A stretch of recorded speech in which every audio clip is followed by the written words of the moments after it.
611. fundur bæjarstjórnar Reykjanesbæjar haldinn í Hljómahöll þriðjudaginn 18. maí klukkan 17 er hér með settur. Mættir eru bæjarfulltrúarnir Anna Sigríður Jóhannesdóttir, Díana Hilmarsdóttir, Friðjón Einarsson, Guðný Birna Guðmundsdóttir, Gunnar Þórarinsson, Jóhann Friðrik Friðriksson, Margrét Sanders, Margrét Þórarinsdóttir, Styrmir Gauti Fjellsteð og Guðbrandur Einarsson ásamt Hrefnu Gunnarsdóttir sem ritar fundargerð. Við eigum von á bæjarfulltrúanum Baldri Guðmundsssyni en hann tafðist í umferðaröngþveiti í Reykjavík en birtist hér vonandi innan tíðar. En það eru 5 mál á dagskrá þessa fundar en þau eru: fyrsta eru fundargerðir bæjarráðs frá 7. og 12. maí. Númer 2 fundargerð umhverfis- og skipulagsráðs frá 7. maí. Númer 3 fundargerð velferðarráðs frá 12. maí. Og númer 4 fundargerð fræðsluráðs frá 14. maí. Og númer 5 ársreikningur Reykjanesbæjar og Reykjaneshafnar 2020 og það er síðari umræða.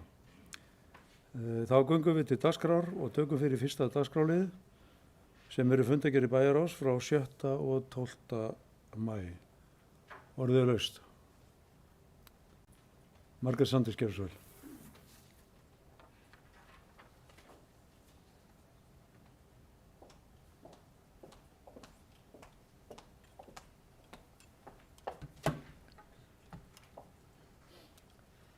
Forseti, bæjarfulltrúar, góðir gestir. Ég kem hérna undir fundargerð bæjarráðs, 7. máli, fundur 1319. Það er verið að ræða þar dagvistunarmál og með aldur barna á leikskólum og svo framvegis og miðflokkurinn einmitt lagði fram spurningar. Ég held við séum flest hérna í bæjarstjórn ef ekki öll sammála og höfum metnað til þess að gera vel þar. Það kostar og það eru ýmis ráð til þess að breyta, bæta og laga.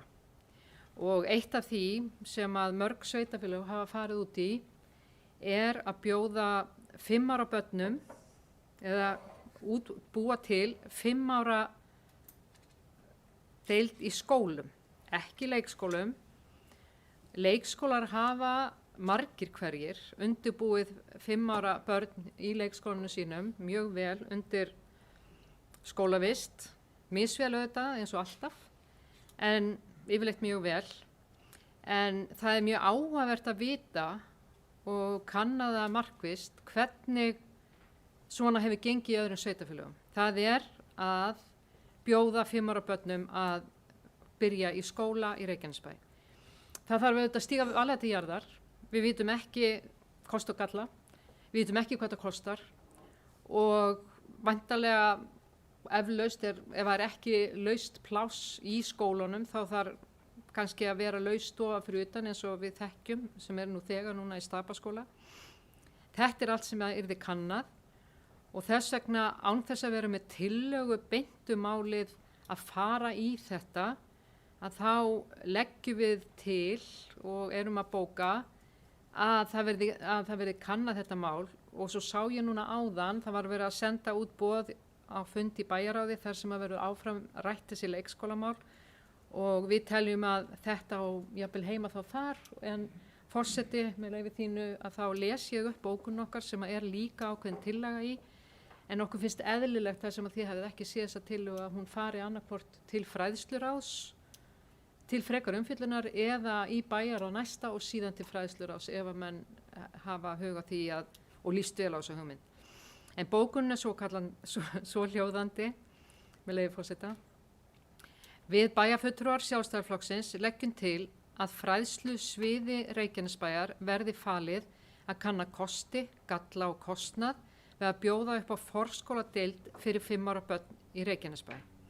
Mörg sveitafélög hafa þegar farið þessa leið og væri æskilegt að fá upplýsingar hvernig til hefur tekist. Með tilkomu 5 ára deildar mun fjölbreytni á námsúrræðum fyrir börnin aukast og foreldrar geta þá valið það hvort barni þeirra verði áfram í leikskóla eða fari í grunnskóla. Einnig gæti myndast svigrúm til að brúa bilið frá fæðingarorlofi til 18 mánaða aldurs og undir þetta rita Margrét Sandes, Anna Sigríður Jóhannesdóttir og Baldur Þórir Guðmundsson og D-lista. Ég reikna með að það væri vænlegast að fara af stað með nokkuð svona pilotverkefni eða pröfuverkefni, sjá hvernig tekst til, þetta eitthvað sem við viljum, en sérstaklega skoða hvernig við gengi í öðrum sveitarfélögum. En ég hef þegar sendt þessa bókun til bæjarritara og óska eftir sem sagt að þetta verði bókað, þessi fyrirspurn. Og forseti, ég er með A, að senda þetta til bæjarráðs til frekari umfjöllunar, B, að senda til fræðslurás.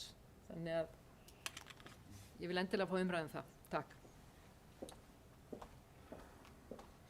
Takk fyrir þetta, Margrét. Ég held að svona vangaveltur séu hvora gælda verðar og styð það að fara ykkur umræða þetta. Ég held að við séum sko í ágætri stöðu til að því þú nefndir eitthvað pilotverkefni til þess að gera slíka tilraunir með nýopnaðan stapaskóla, þar sem að fyrirhugað að kenna öll skólastigin, bæði grunnskólan og leikskólan í sömu húsakynnum. Þannig að til lengri tíma held ég að það geti orðið niðurstaðan að hægt verði og kannski bara fyrir bráðgerð börn sem að vilja takast á við svona stærri og meiri verkefni að þau fari þá fyrir upp í grunnskólan. Ég held að við getum alveg kannað þetta af því að við erum að þróa skólastarfið sko með á ákveðin hátt með þessu nýja skóla þessu nýja stapaskóla sem að nú að rísa og mun rísa á næstu árum. Þannig að ég styð það að við skoðum þetta í framhaldinu og þetta á dagskrá bæjarráðs í næstu viku vegna þess að það komu fram spurningar. Við fengum skýrslu frá leikskólafulltrúa stöðuna en það komu jafnframt spurningar inn á fund bæjarráðs í síðustu viku sem að þurfti að svara og þeim verður þá væntanlega svarað á næsta bæjarráðsfundi og við getum auðvitað bara í framhaldi tekið ákvörðun það að vísa öllu málinu bara til frekari skoðunar og ég held að það sé eðlilegt og rétt að fræðsluráðið sem fagráð fái þetta til vangaveltna og umsagnar í framhaldinu. En ágætis hugmynd Jóhann Friðrik gerði svo vel.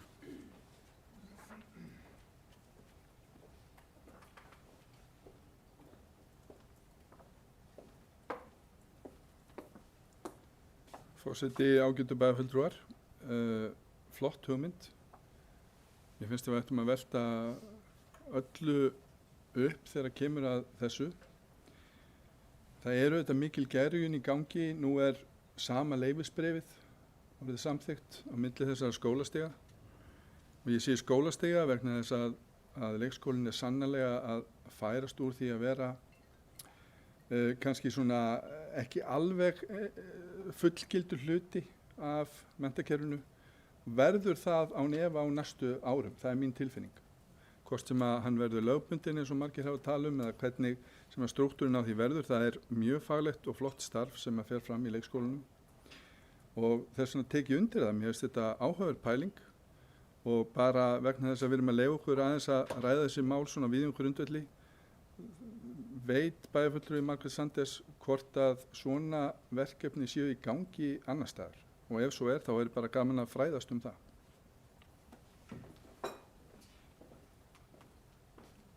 Friðjón Einarsson, gerð svo vel.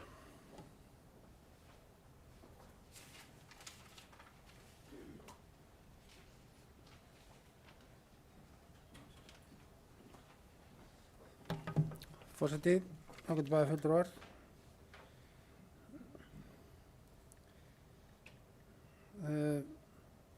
Varðandi þessa tillögu sem hér var að koma fram þá mun hún vera tekin á dagskrá bæjarráðs á næsta fund sem er núna 5.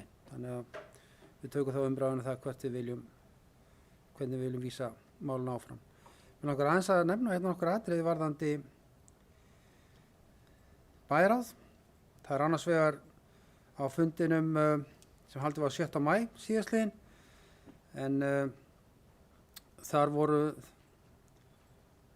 svo ákvörðun tekin að heimila að fara í útboð á Dalshverfi 3 og þetta er risamál. Þetta lætur nærri að vera íbúðabyggð fyrir 1200-1300 manns og þegar að þetta nýja hverfi verður fullbyggt að þá erum við búin að loka hringnum og þá ætti Stapaskóli að vera fullnýttur.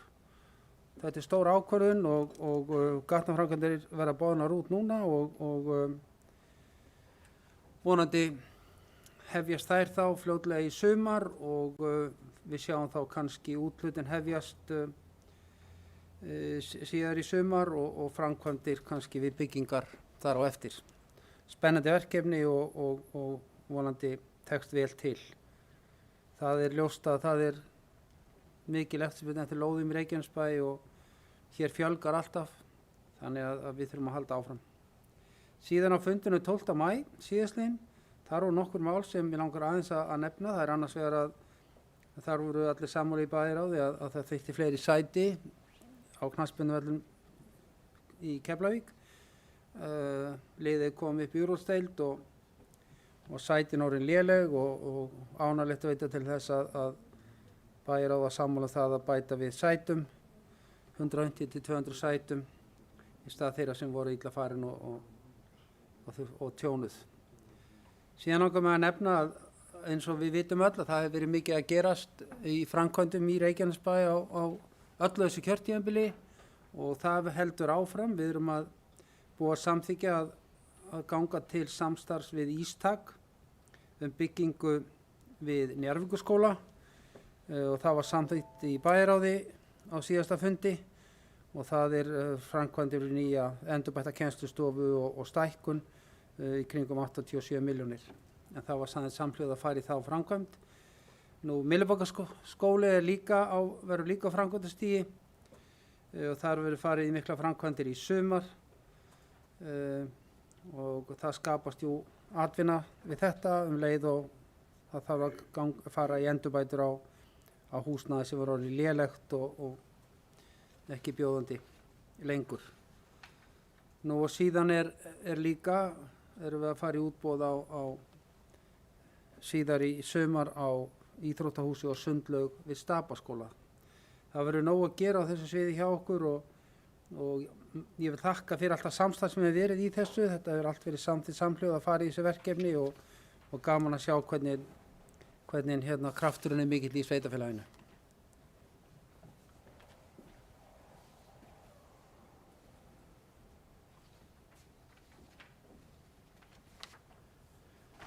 Margrét Þórarinsdóttir, gjörðu svo vel.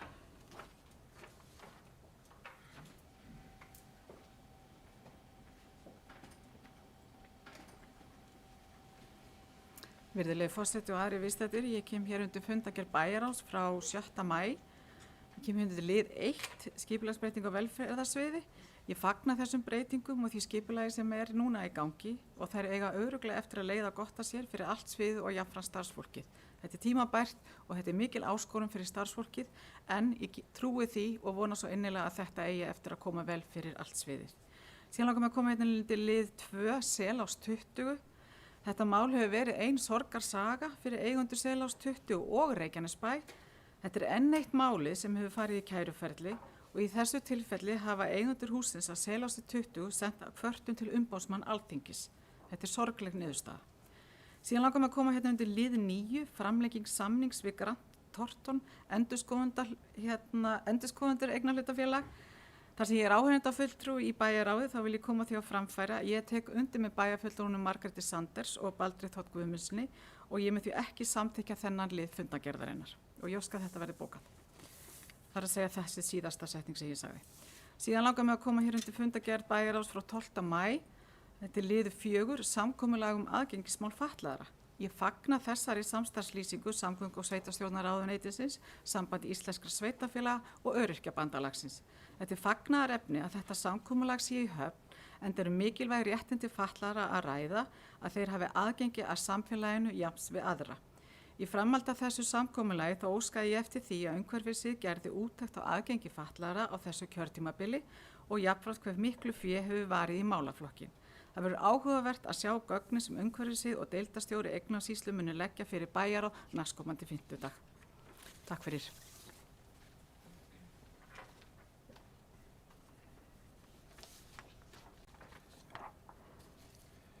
Mér langar aðeins að bregðast við þessum orðum bæjarfulltrúa Margrétar Þórarinsdóttur varðandi ársframlengingu á þeim samningi sem við höfum við endurskoðendur.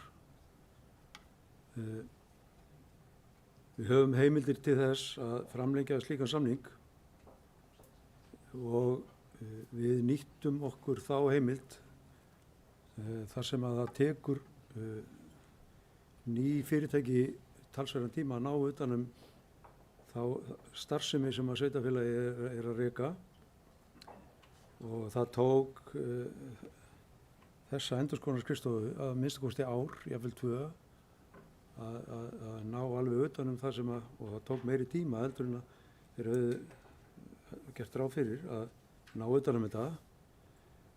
Nú eru þeir í fínu formi og þekkja reikningarna okkar mjög vel og við erum að klára þetta kjörtímabil eftir ár og þá væri það í sjálfu sér algjörlega fáránlegt að vera búið að gera einhvern endurskoðunarsamning eða samningum við endurskoðendur til 2-3 ára og binda hugsanlega nýjan meirihluta til lengri tíma. Þannig að það er eðlilegt og rétt að mínum mati að við klárum þetta kjörtímabil með þeim endurskoðendum sem að voru ráðnir eftir síðasta útboð og veitum svo bara að nýju meirihluta tækifæri til þess að ráða inn þá endurskoðendur sem að þeir telja að hendi í verkefni eða bjóða þetta út þá á næsta kjörtímabili og ég held að það sé bara hinn rétta leið í þessu. Þannig að mér finnst þetta sérstakt að það sé verið að fara svona í hlutina. Ég verð nú bara að segja það. Margrét Sandís hefur beðið orðið, gerðu svo vel.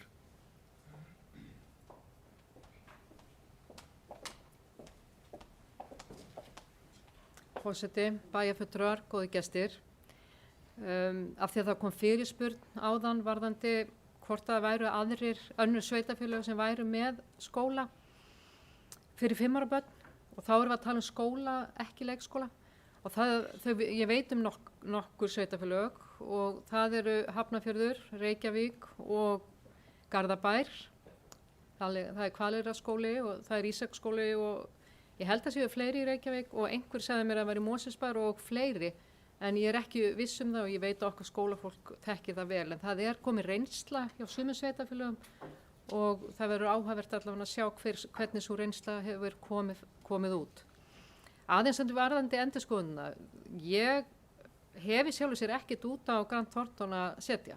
Þetta eru og sérstaklega þá endurskoðendur sem eru að starfa fyrir Reykjanesbæ og þetta eru flottir og öflugir einstaklingar og þekkt skrifstofa og hef ekkert út á það að setja en ef að menn ætla sér að bjóða út endurskoðun frá kjörtímabil þá á það að vera þannig. Akkur var ekki þá bara miða við 4 ára samning eða 8 ára samning ef að menn ætla alltaf að skipta bara þegar ný bæjarstjórn kemur. Ég held að menn hefði bara tekið ódýrasta eða lægsta tilbúinu segi ég. Og svo er það alltaf spurning, þarna kemur kannski einhver svona bæjarpólitík hjá mér í svona miklu atvinnuleysi að mér finnst synd að þeir sem eru við endurskoðendur hér og eru að vinna fyrir okkur, að þeir eru ekki með skrifstofu hérna í sveitarfélaginu, en við getum ekki valið út frá því, en mér finnst allavega eðlilegt þegar samningurinn er úti að þær skrifstofur sem eru hérna á svæðinu að þær fái þá tækifæri til að bjóða í. En að öðru leyti ég ger enga athugasemd við þetta, mér finnst eðlilegt og legg áherslu á að ég hefði viljað sjá útboð. Takk.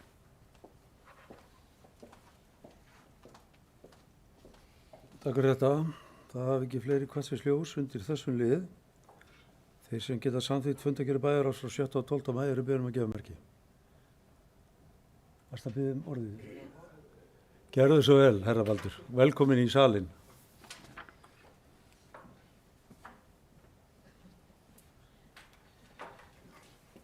Virðulegi forseti og góði bæjarfulltrúar, takk fyrir þolinmæðina. Bara þessi 2 mál sem að ég kem við sögu í þessum fundargerðum, það er náttúrulega þessi bókun sem við leggjum fram um 5 ára deild. Og þetta kemur til af því að það er dálítið þróun í skólastarfinu hjá okkur. Við erum svona dálítið á krossgötum, við erum að opna eins og kom fram hérna áðan. Ég hlusta á ykkur í útvarpinu á leiðinni. Þá er sem sagt Stapaskóli með þessa hugmynd að brúa bilið milli leikskóla og grunnskóla. Þetta er mjög góð tilraun. Verður mjög fróðlegt að sjá hvernig það tekst til. Ég get bætt við listan sem að hún Margrét Sanders var þylja upp með sveitafélagum sem er að reyna þetta. Þetta er líka í Vestmannaeyjum og það sem ég hef heyrt að þessu, þá eru allavega notendurnir gríðarlega ánægðir með árangurinn sem að kemur út úr þessu starfi. Við höfum líka tækifæri núna þegar að við erum að byggja upp hverfi. Dalshverfi var nefnt hérna áðan, þar sem Stapaskóli er. Þar erum við í þokkalegum málum, en svo kemur strax að Hlíðarhverfinu, hvernig við byggjum það upp. Og þar erum við með nokkra skóla, Njarðvíkurskóli, Myllubakkaskóli, Holtaskóli. Við getum púslað þarna einhverju saman og það hafa nokkri skóla verið að banka á og vilja bjóða upp á sjálfstætt starfandi skóla. Þannig að þarna er ákveðið tækifæri til að skoða það, hvort að við getum boðið upp á það, vegna þess að þessi sjálfstætt starfandi skólar eru svona valkvæðir og verða þá að vera á einhverju svæði þar sem að getur komið úr mörgum hverfum, þannig að við séum ekki bara með hverfiskólar. Þannig að núna er tækifæri, þess vegna er ég að koma upp og minnast á þetta í öllu þessu samhengi, að við erum á svona tíma þar sem að er ýmislegt að gerast, alls konar gerjun í samfélaginu, bæði í skólastarfi almennt og bara í okkar íbúa samsetningu og í uppbyggingu hverfa. Þannig að við þurfum að skoða alla þessa möguleika. Varðandi endurskoðendur, eins og tekundu með Margrétur, við höfum ekkert á móti þessum endurskoðendum, fínasta fólk og bara mjög gott það sem að Guðbrandur leggur til. Ég meina, þetta er þá bara endurskoðendur meiri hlutans og þá verður þetta bara klárað og við vorum þá ekki að styðja þessa endurskoðendur í þessari umferð. Þetta er bara, allt í lagi, þetta bara liggur á borðinu. En allt annað í toppstandi, svo tölum við ásækingi bara eftir. Takk.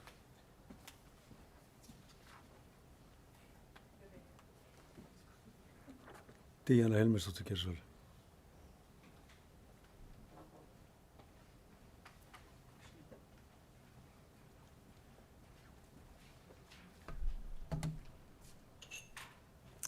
Forseti, bæjarfulltrúar, gestir. Mig langar að koma þessu upp undir fundargerðum bæjarráðs og taka undir orð bæjarfulltrúa Margrétar Þórarinsdóttur með skipulagsbreytingar á velferðarsviði. Það er margra mánaða að vinna á þessu sviði sem er að skila árangri, sem er mjög ánægjulegt og ég hef ekki heyrt annað en ánægjuraddir allstaðar með þessar breytingar, þannig ég fagna því. Og mig langar einnig að taka undir orð bæjarfulltrúa Margrétar Sanders varðandi leikskólana og grunnskólana og sammála því að þetta verði kanna nánar. Ég bjó sjálf erlendis í Danmörku í nokkur ár og þar er það mat foreldra leikskóla og grunnskóla hvort að börn byrji í skóla 5, 6 eða jafnvel 7 ára gömul vegna þess að aldur hefur ekki allt að segja hvenær börn eru tilbúin að byrja í skóla. Og svo langar mig líka að hrósa grunnskólanum 4 hérðan úr Reykjanesbæ sem að komist í úrslit í skólarheisti nú á dögunum. En það eru skólarnir Holtaskóli, Heiðarskóli, Stapaskóli og Akurskóli. frábær árangur og mér langar að óska þessum ungmennum innilega til hamingju með árangurinn og ég hvet okkur öll til að horfa á úrslitin sem verða sýnd í beinni á RÚV laugardaginn 29. maí næstkomandi og við megum svo sannarlega vera stolt af þessum frábæru ungdóm okkar. Takk fyrir.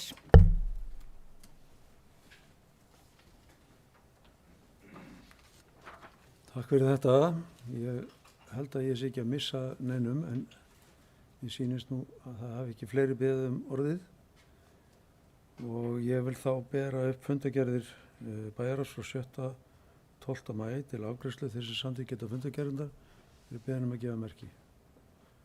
Og þær eru samþykktar 11.0 og þá komið að lið númer 2 sem er fundargerð umhverfis- og skipulagsráðs frá 7. maí og þar eru að venju nokkur mál sem að þarf að afgreiða sérstaklega og fyrst þar er annar liður aðalgata 17. Niðurstaða grenndarkynningar. Orðið er laust þennan lið. Margrét Þórarinsdóttir gerir svo vel.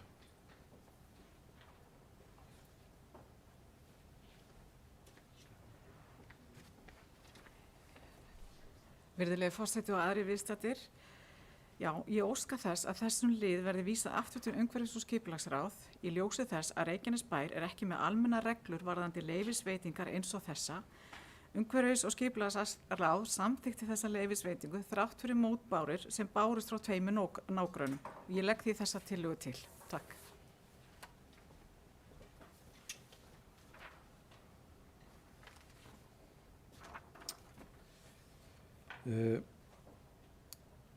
Forseti vil aðeins reifa þetta. Á síðasta fundi bæjarstjórnar lagði forseti það til að málinu yrði vísað til ráðsins og þangað fór það og var tekið til efnislegrar umfjöllunar þar á nýjan leik og okkur er skilað þeirri niðurstöðu í þessari fundargerð og það er engin breyting á niðurstöðunni önnur en svo að við höfum bara fengið frekari rökstuðning í málinu og þetta er samþykkt með öllum atkvæðum inn í ráðinu sjálfu og ég spyr því óskopunum ættum við að fara að vísa málinu í 3. skipti inn til ráðsins til þess að fá sömu niðurstöðu í 3. skipti. Ég var óöruggur síðast og þess vegna vísaði ég þessu til eða lagði það til við ykkur að við myndum vísa málinu til ráðsins á nýja leik og við fáum þarna ágætis rökstuðning fyrir því hvers vegna þarna er við að veita þessa heimild. Meðal annars það og kannski aðal röksemdafærslan er að þetta er miðsvæði. Það er heimild að vera með svona starfsemi á miðsvæði. Í annan stað er verið að horfa til byggingamaks á lóð og þessi viðbygging hún fellur alveg undir það. Hún er innan þeirra heimilda sem að kveða á byggingamagn á lóð og þess vegna má gera þetta. Og síðan er þetta á þeim stað það sem að hægt er að leggja bílum við götuna. Nánast alveg frá Hringbraut og niður að Hafnargötu. Þannig að það ætti ekki að vera vandkvæðabundið að finna bílastæði í framhaldinu enda held ég að verði ekki nema 2 herbergi þarna sem bætast við.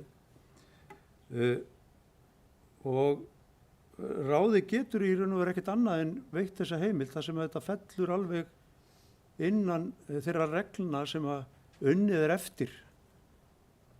Ég get alveg fallist á það. Mér finnst vont þegar það kemur upp ágreiningur. Ég hef alveg samúð með þessum íbúum sem þarna eru, enda Keflvíkingar og ég þekki þetta fólk ágætlega, ólst upp með því og gekk með þeim í skóla og þekki þetta bara góðu einu. En mínar skoðanir í málinu hafa ekkert með þetta að gera. Heldur það hvort að við sem stjórnvald erum að framfylgja þeim reglum sem okkur ber að fara eftir. Og ég fæ ekki betur séð en að við höfum bara gert það í þessu tilfelli Ráðið er búið að taka þetta til efnislegra meðferðar í 2 skipti og ég sé enga ástæðu til þess að styðja tillögu að vísast til ráðsins í 3. skipti.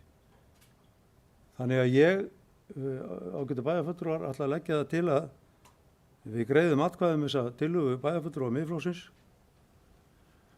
og ég mun greiða atkvæði gegn þessari tillögu. En orðið er laust. En þá vil ég ágætu bæjarfulltrúar bera upp tillögu bæjarfulltrúa Miðflokksins að málinu verði vísað aftur til bæjarráðs.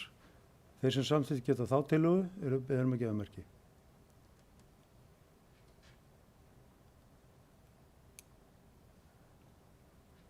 Er einhverjur á móti? Fyrirgeðu, Margrét, þú ert aðeins að rugla. Ég ætla að biðja ykkur við ætlum að byrja þetta aftur. Væntanlega ert þú að styðja þína tillögu. Þannig að það er eitt atkvæði sem er komið til stuðnings tillögunni. Þeir sem eru á móti tillögunni eru beðin að gefa merki. Það eru 8 bæjarfulltrúar sem að greiða atkvæði á móti, einhver sem situr hjá. Það eru 2 sem situr hjá. Þá er það afgreitt og þá vil ég bera upp þennan lið eins og hann liggur fyrir þarna og þeir sem samþykkt geta lið nr. 2 eru beðin að gefa merki. Hann er samþyktur 10-0, einhver á móti. Það er enginn á móti, einhver sem situr hjá. Margrét Þórhallsdóttir situr hjá. Þá er það liður nr. 3 sem er Eikardalur 2 stækkun á byggingarreit. Orðið er laust þennan lið. Það er enginn sem kveður sér ljós undir lið nr. 3. Þeir sem samþykkt geta lið nr. 3 eru beðin að gefa merki. Hann er samþyktur 11-0 og þá er það liður nr. 5 sem er Skógabraut 918A, fjölgun íbúða, orðið laust. Það er enginn sem kveður sér ljós undir þessum lið, þeir sem samþykkt geta lið nr. 5 eru beðin að gefa merki. Hann er samþyktur 11-0 og þá er það lið nr. 6, deiliskipulag Kalmastjörn, Nesvegur 50, orðið laust lið nr. 6. Það er enginn sem kveður sér ljós undir lið nr. 6, þeir sem samþykkt geta lið nr. 6 eru beðin að gefa merki. Hann er samþyktur 11-0 og þá er það lið nr. 7, Ísústíkur 6, klæðning og kjallari. Það orðið laust þennan lið. Það er enginn sem kveður sér ljós undir þessum lið, þeir sem samþykkt geta lið nr. 7 eru beðin að gefa merki. Hann er samþyktur 11-0 og þá er það síðasti liðurinn sem þarf að taka til sérstakrar afgreiðslu eða liður nr. 13 sem er Þverholt 11 viðbygging. Orðið laust þennan lið. Það er enginn sem kveður sér ljós undir þessum lið, þeir sem samþykkt geta lið nr. 13 eru beðin að gefa merki. Hann er samþyktur 11-0 og þá er orðið laust fundargerðin að öðru leyti. Margrét Þórhallsdóttir, gerðu svo vel.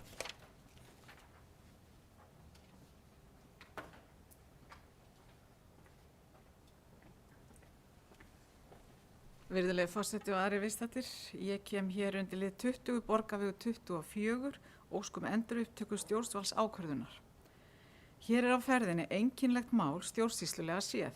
Máli snýst deilu stærðarmörk lóðar sem er erfðafestu land. Kjörnum fulltrúum var tjáð að samningar stæðu yfir og að stefnt væri að farsælli lausn. Það er hins vegar ekki rétt þegar málið er skoðað betur. Deilurnar milli húseiganda og skipulags yfirvalda virðast vera óleysanlegar.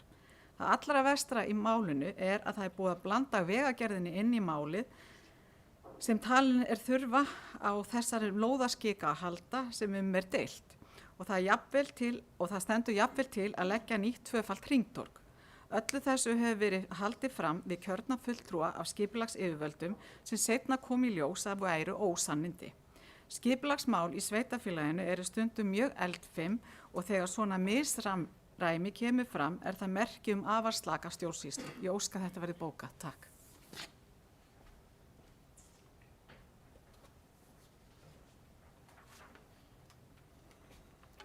Takk fyrir þetta, Margrét. Já, þetta er líka mál sem að ekki hefur fengist niðurstaði í, eins og svo mörg önnur. Og ég held að þetta mál verði áfram til umræðinu í ráðinu, í framhaldinu. Og við skulum nú vona að hægt verði að komast að niðurstöðu, einhverju niðurstöðu sem að allir geti fellt sig við. En ég sé ekki ástæðu til þess að maður fara að velta einhverju slíku fyrir sér. Við vorum með þetta mál til umfjöllunar einmitt á síðasta fundi líka og við erum að horfa á lóðablað sem að sýnir að þetta er á hendi Reykjanesbæjar og það eru fyrirhugaðar til lengri tíma breytingar á gatnakerfi Njarðarbrautar og vonandi tekst okkur að tvöfalda Njarðarbrautina vegna þess umferðarþunga sem að þar er og þá þurfum við yfir landsvæði að ráða sem að gera það verkum að við getum bæði farið í breikkun á vegi og stækkun á hringtorgum og ég held að þetta er nú kannski það hringtorg sem við þurfum að horfa til, eða mikil umferð við þetta hringtorg og á einhverju tímapunkti munum við þurfa að gera breytingar í kringu það, hvort að það verður núna eða ekki, en alveg sama hvernig þetta fer, þó að við myndum taka ákvörðun það að skila einhverjum þessum hluta landskika sem að þarna er verið að þvarga þá munum við á einhverjum tímapunkti þurfa á þessu landi að halda og munum þá þurfa að taka það eignarnámi í framhaldinu. Þannig að ég veit ekki hver niðurstaðan er en leifum ráðinu að vinna með málið og sjáum hvað kemur út úr því. Ég ætla ekki að fara að gagnrýna stjórnsýsluna, stjórnsýslan tekur á og þarf að taka á umdeildum málum og þau geta verið bara æðimörg og verið sum bara mjög erfið. Þannig að ég held að það sé eðlilegt að það verði uppi ágreiningur eitt og annað í þessu samfélagi okkar. Stundum tekst okkur að klára það, stundum ekki og þá eru dómstólar til þess að hægt sé að ljúka málum. Þannig allt hefur fer þetta bara sína leið í kerfinu. En orðið er laust. Það er ekki fleiri sem hafa hvað sér ljós undir fundargerð umhverfis- og skipulagsráðs. Þeir sem samþykkt geta fundargerð umhverfis- og skipulagsráðs eru beðin að gefa merki. Hún er samþykkt 11.0 og þá er komið að lið númer 3 sem er fundargerð velferðarráðs frá 12. maí. Orðið er laust. Guðni Birna Guðmundsdóttir, gerið svo vel.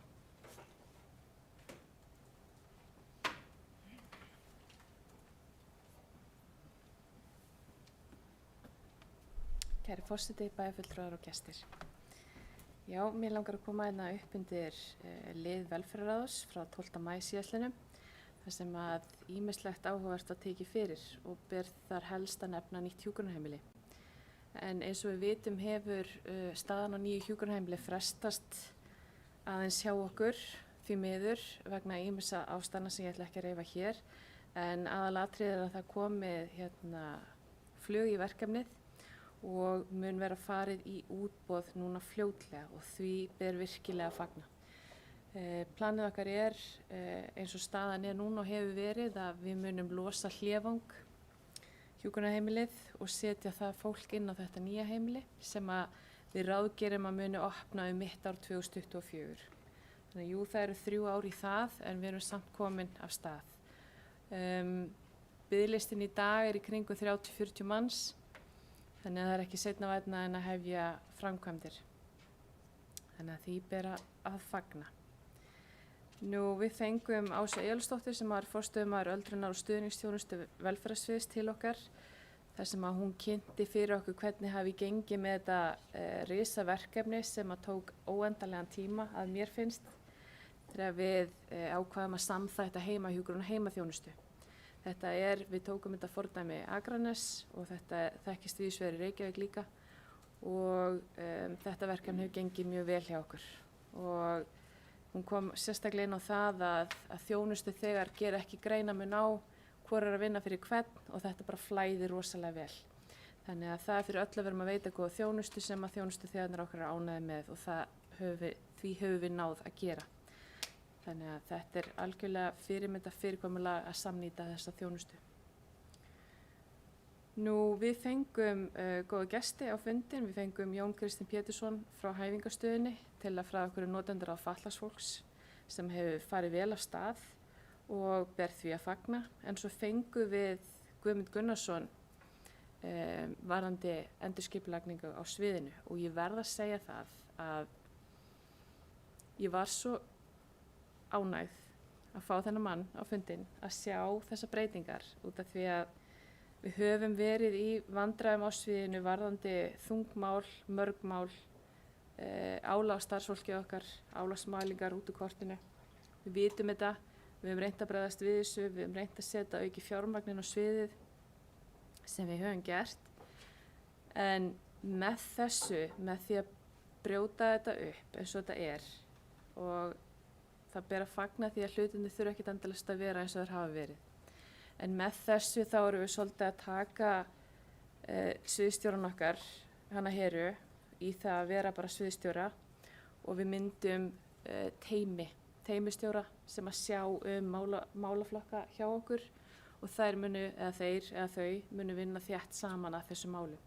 Og þar losum við okkur við síló sem er í takt við það sem við vorum að gera með samþættingu heimahjúkrunar og heimaþjónustu, þannig að við erum að vinna mjög náið saman. Við erum að fá meira fólk í umsýslu mála, þannig að við náum vonandi að breyta þessu álagi sem hefur verið á sviðið. Þannig að ég er gríðarlega þakklátt fyrir þessa vinnu og ég er svo bjartsýn fyrir þetta að mér langaði að knúsa manninn á hann fór, ég sem betur fyrir gerði það ekki, en ég ber svo mikla væntingar til þess og ég held að við þurfum að horfa á þessa vinnu í kjölfarið að hætta að loka sviðin okkar af, deildirnar okkar af, verkefnin okkar af, þetta vinnst miklu betru í teimum, þar sem við getum ráðfært okkur við hvort annað. Þannig að ég ber mikla vonir til þessa verkefnis og hlakka til að sjá niðurstöðnar á því. Nú, við fengum líka að vita, við fengum yfirlit yfir gistinætur í neyðaratkvæðum Reykjavíkurborgar, en við höfum gert samning við Reykjavíkurborg okkar íbúa sem gista í gistiskilinu og það fyrirkomulag hefur gengið mjög vel. Þannig að ef við getum ekki boðið upp á þessa þjónustu hér, að þá er frábært að við getum leita til aðila varðandi þetta gríðarlega þarfaverk. Þannig að, já, mælaborðið er svona við sitt sama svið, en við erum að sjá glæður á lofti varðandi breytingu á atvinnustigin okkar hér. Við erum að sjá plegið komið í loftið og við erum að sjá góða hluti gerast. Bólusetningar eru á rjúkandi flugi, þannig að vonandi munum við núna í sumar upplifa betri tíma en síðasta ár var okkur. Það er til margs að fagna.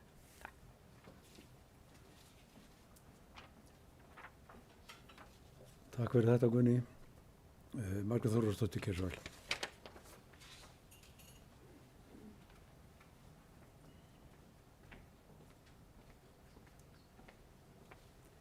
Virðulegur forseti og aðrir viðstaddir, ég kem hérna til lið 2, samþætting heimaþjónustu og heimahjúkrunar. Ég fagna þessari stöðuskýrslu. Ég tek undir með velferðarráði og það er virkilega ánægilegt að sjá hvernig til hefur tekist með þetta stóra og mikilvæga verkefni. Grundvallar atriði öldrunarþjónustu er það að gera hinum aldraða kleift að búa eins lengi heima og unnt er. Margir aldraðir eiga enga nána ættingja sem eru í aðstöðu til að veita þeim reglulega hjálp og eru því nauðsynlegt að hafa góða og virka heimaþjónustu og að heimaþjónusta og heimahjúkrun vinni vel saman sem eitt heimi. Þrátt fyrir heilsubrest og hækkandi aldur á að gera hinum aldraða kleift að halda sem lengst áfram að vera hann sjálfur, þar að segja að hinn aldraði hafi val og áhrif á þá þjónustu sem honum er veitt. Þjónusta við hinn aldraða þarf því að vera sem fjölbreyttust og í sem bestu samræmi við þarfir hans og óskir. Takk fyrir, ég óska þetta verði bókað.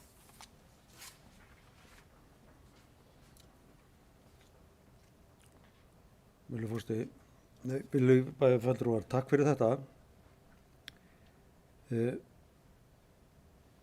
Þessi framsaganar Guðnýjar, hún vekur upp ánægju að við séum að ná árangri á þessu sviði. Ég vil bara minna á það að við fórum í þetta verkefni fyrir 4 árum síðan. Við ákvaðum það þegar það var verið að gagnrýna sveitarfélagið og sjúkrahúsið fyrir að það vissi ekki hver á hvað og hver átt að gera þetta og hver átt að gera hitt. Þá ákvaðum við, oddvitar þess meiri hluta sem þá var, sem í sátu ég, Friðjón Einarsson og Gunnar Þórarinsson, eiga samtal við forstjóra sjúkrahússins til þess að skoða möguleikann á því að reyna að laga þetta. Og við vorum þá að velta fyrir okkur annarkvort að væri öll þessi þjónusta bara á einni hendi, annarkvort bara hjá okkur sem sveitarfélag eða hjá sjúkrahúsinu. Þeir sæju bara alfarið þetta.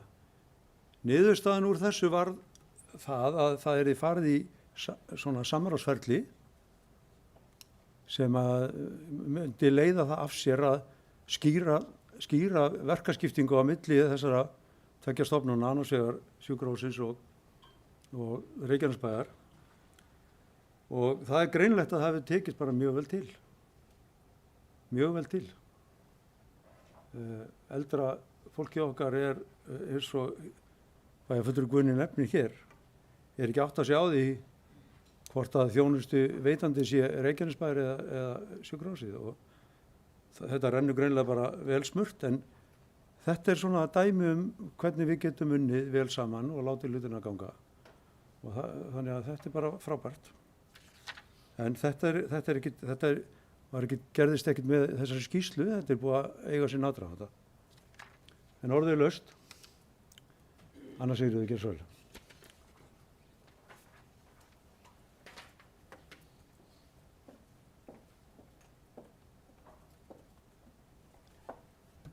Bæjarfulltrúar og gestir. Já, ég kem hérna til fyrsta málinu hjúkrunarheimili, nýtt hjúkrunarheimili. Eins og kom fram hjá bæjarfulltrúa Guðni Birnu, þá er að tala að nýtt hjúkrunarheimili myndi opna mitt ár 2024. Með leyfi forseta ætla ég aðeins að fá að lesa hérna tilkynningu þegar Kjartan Már Kjartansson bæjarstjóri og Svandís Svavarsdóttir heilbrigðisráðherra skrifa undir samning. En í tilkynningu kemur fram að heimili verði tekið í notkun mitt ár 2023. Nýbyggingin verður samtengt hjúkrunarheimili í Hrafnistu Nesvöllum. Þrátt fyrir að rými á hjúkrunarheimilinu verði 60, fjölgar hjúkrunarrýmum í bænum 30 vegna þess að hjúkrunarheimilinu í Hlévangi verði lokað. Á Hlévangi eru 30 rými en aðstæður ekki lengur í samræmi við nútíma kröfur til húsnæðis og aðbúnaðar á hjúkrunarheimilinu, segir tilkynningunni. Væntanlega þarf einhver að fara á Hlévang og tilkynna þessum 30 einstaklingum að þeir þurfi að búa 1 ár í viðbót í húsnæði sem samræmist ekki við nútíma kröfur, eins og kemur hér fram í fréttinni. Hvað var að valda því að það er komið árstöf? Það væri gott að heyra útskýringar á hvers vegna þessar tafir eru komnar. En við þurfum líka kannski átt okkur á því að fólki eldri en 70 ára er að fjölga mjög hratt á Íslandi. Og við getum kannski ekki alltaf verið að hugsa einhverja nýja steinsteypu, og eins og kom fram áðan þá eru nú þegar komnir 30-40 manns á biðlista. Þannig að hinir 30 á Hlévangi eiga að ganga fyrir, og þá sjáum við það að mitt ár 2024 þá eru biðlistin jafnvel orðin lengri, kannski 10 viðbót, kannski verða komin 50 á biðlista. Og ef að 30 manns á Hlévangi eiga að ganga fyrir og svo koma 30 nýir inn, þá eru klárlega kannski 20 sem fá ekkert pláss.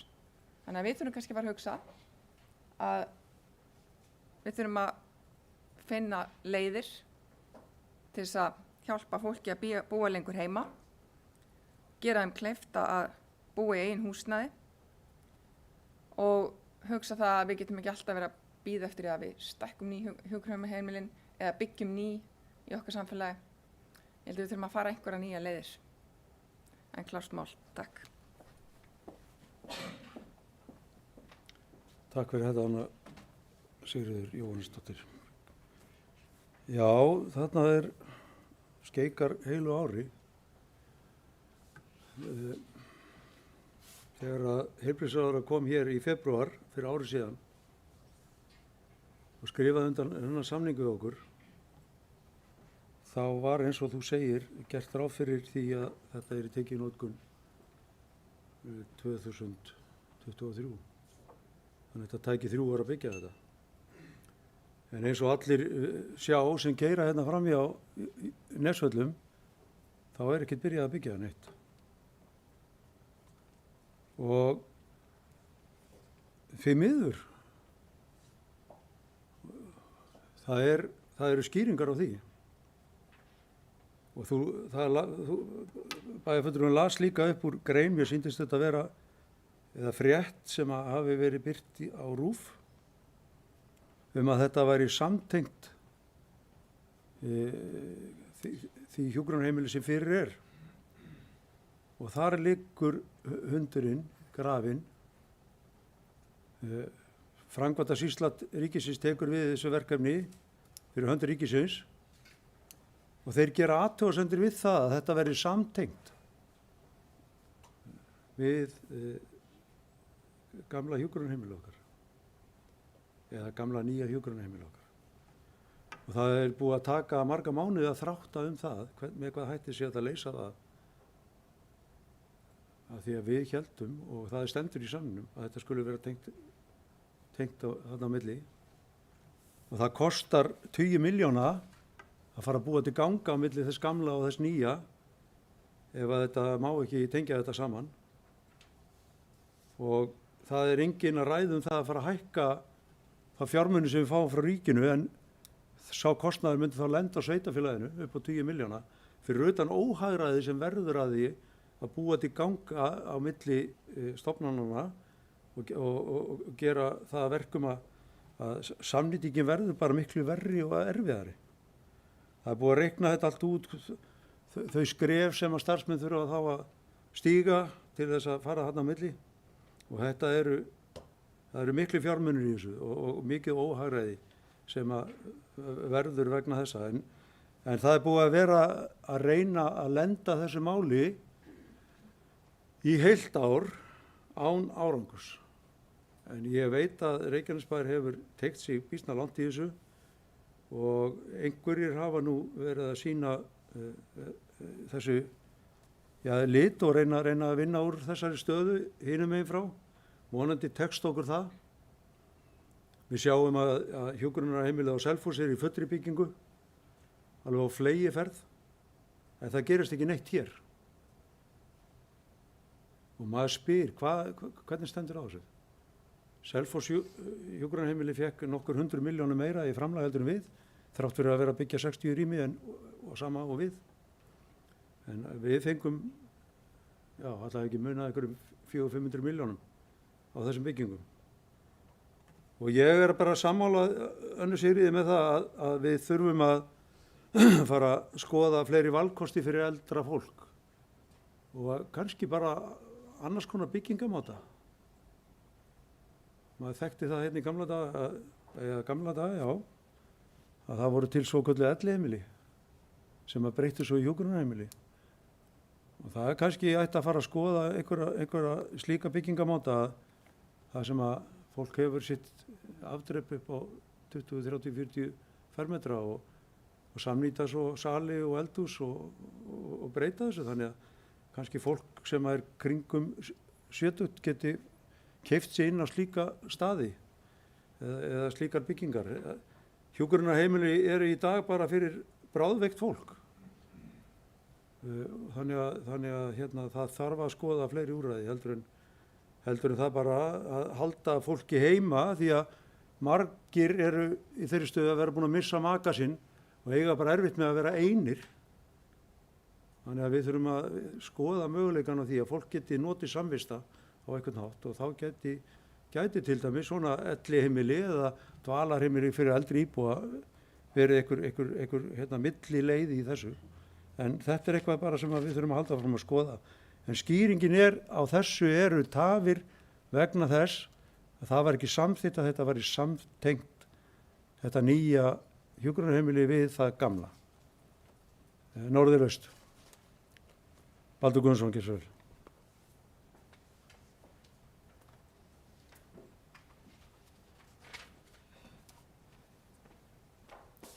Virðulegi forseti, góðir bæjarfulltrúar og gestir. Aðeins þessi hjúkrunarheimilismál. Ég tekið svona aðeins þátt í því og fylgst með þessi ár sem ég hef verið í bæjarstjórn og var stjórnarformaður hjá, það hét þá dvalarheimili aldraðra á Suðurnesjum, dvalarheimili sko. Og það er konsept sem er nánast bara horfið hérna.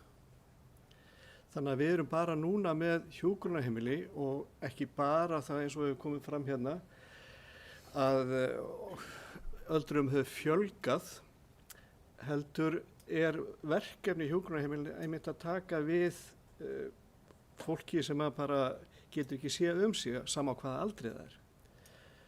Þarna með ömmu minni til dæmis á hjúkrunarheimilinu á Nesvöllum var bekkjarsystir sona míns. Þannig að að kalla þetta elliheimili er bara gömul saga.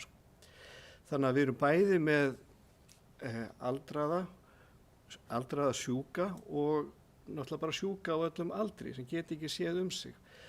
Þannig að álagið enn meira á þessi heimili. Við vorum búin að vinna alls konar tölur hvernig þetta muni koma til með að þróast bara vegna aldurssamsetningar og annað og álagið er að aukast, það er sem sagt biðlistin er að lengjast. Sama tíma og þetta er alltaf að gerast og þessar tafir verða og ég ætla ekki að fara út í, þessar tafir eru bara, þetta er spurning útfærslur og hver borgar hvað og allt það, þannig að það verður bara að hafa sinn gang. Það er ekki að fara að eyða tíma í að rökræða það fram og tilbaka. Heldur bara að tala verkefni eins og hefur verið bent á hérna. Þetta er stórt mál en þetta er eitthvað sem við þurfum að leysa bara sem samfélag, ekki bara bæjarfélagi, heldur líka heilbrigðisráðuneytið og þeir sem koma að þessum málaflokki. Það sem gerist á sama tíma er að kostnaðurinn við að reka þessi heimili hefur rokið upp.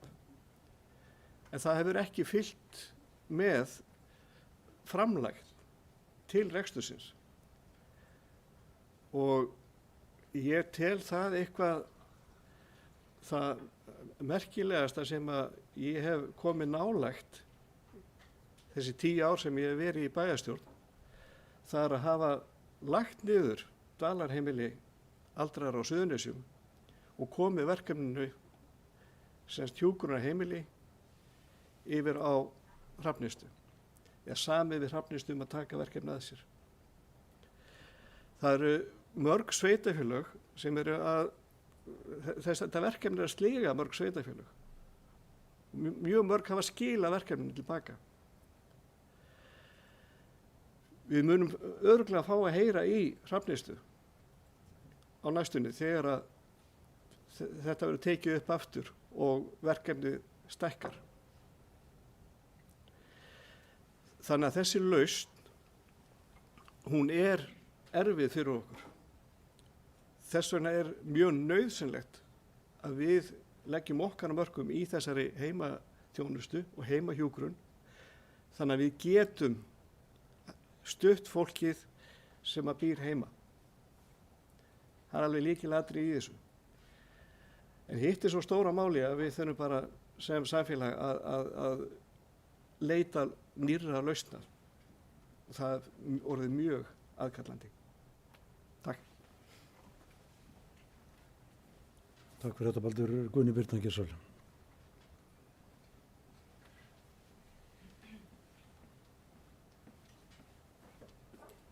Kæri forseti, ágæti bæjarfulltrúar og góða gestir.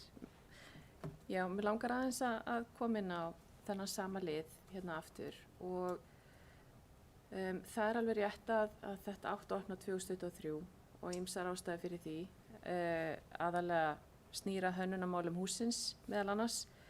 En við viljum náttúrulega að það sé samgangur á milli. Við viljum það að fólk sem er á Nesvöllum 1 geti heimsótt Nesvelli 2 í viðbyggingu, þurfa ekki að fara út. Við vitum öll hvernig veðri getur verið hérna og ýmislega annar atriði. Við getum samnýtt starfsfólk betur og annað og þess vegna höfum við staðið fast á þessu. Hvað varðar önnur úrræði, þá erum við með, líkt og kom fram í liðnum samþættingu heimahjúkrunar og félagslega heimaþjónustu, þar erum við með mjög öflugt úrræði fyrir eitthvað annað. Við erum með innlit til eldri borgara sem eru einir, við erum að færa þeim lyf, við erum að hugsa þeirra andlega og líkamlega líðan og ýmislegt annað. Þannig að við erum með þetta frábæra úrræði sem er að ganga vel og því ber að fagna. Það er ekki alls staðar, þannig að við erum með mjög öfluga þjónustu þar. Það sem er kannski sem við getum bætt sérstaklega er hvíldarinnlagnirnar hjá okkur. En við vitum það að hvíldarinnlagnirnar voru á gömlu skurðstofunni á HSS, svo kallari A-deild, en henni var lokað, nú man ég ekki alveg hvaða ár það var, þannig að hvíldarinnlagnarplássin eru á bráðadeildinni eða á D-deildinni. Þannig að þú sem aldraðar einstaklingur sem þarft hvíld, hvort sem það sé vegna þinna aðstæðna eða makiðinni veikur og þú fer í hvíld, þá liggur á bráðadeild, kannski í sömu stofu og manneskja sem er deyjandi eða mjög veik. Þannig að þetta er ekki praktísk hvíldarinnlögn.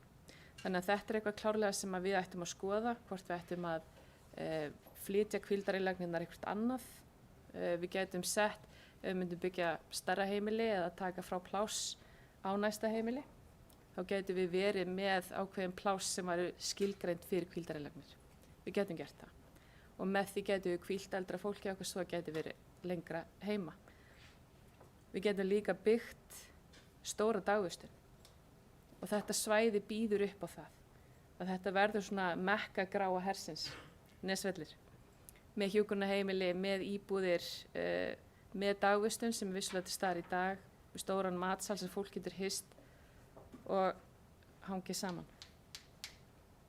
Þannig að auðvitað þurfum við að hugsa út í þessi atriði en það er eins og allt annað kostar peninga og skipulagsvinnu en þetta er eitthvað sem við getum hort í.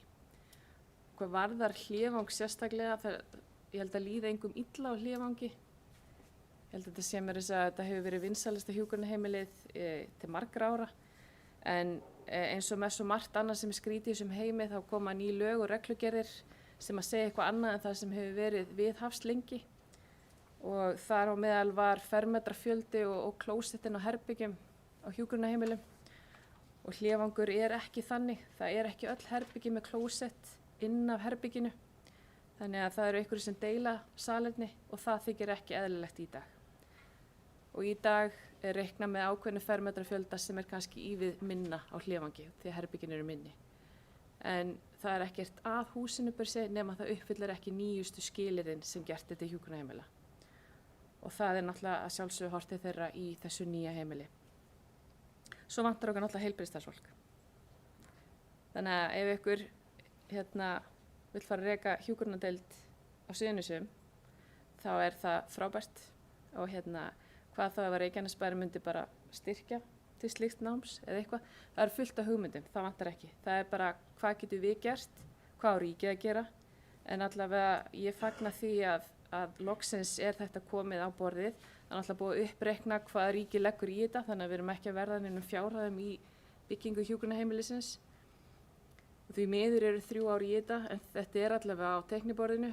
Það var það ekki síðasta mánuði þannig að við verðum bara að vona það besta. En svo þurfum við líka bara að setja saman starfshóp, okkar megin eða ríkismegin eða HSS megin, hvað viljum við gera í þessum seinni úrræðum. Takk.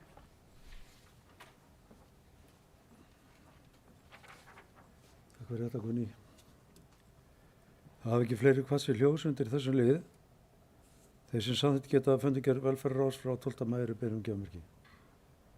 Og hún er samþykkt 11.0. Þá er það liðið 4 sem er fundargerð fræðsluráðs frá 14. maí orðið laust fundargerðina. Það er engir sem að kveða sér ljós undir þessu lið. Þeir sem samþykkt geta fundargerð fræðsluráðs eru beðin gjafmerki. Og hún er samþykkt 11.0. Þá Þá komið að síðasta lið sem ársreikningur Reykjanesbæjar og Reykjaneshafnar fyrir árið 2020 og þetta síðari umræða og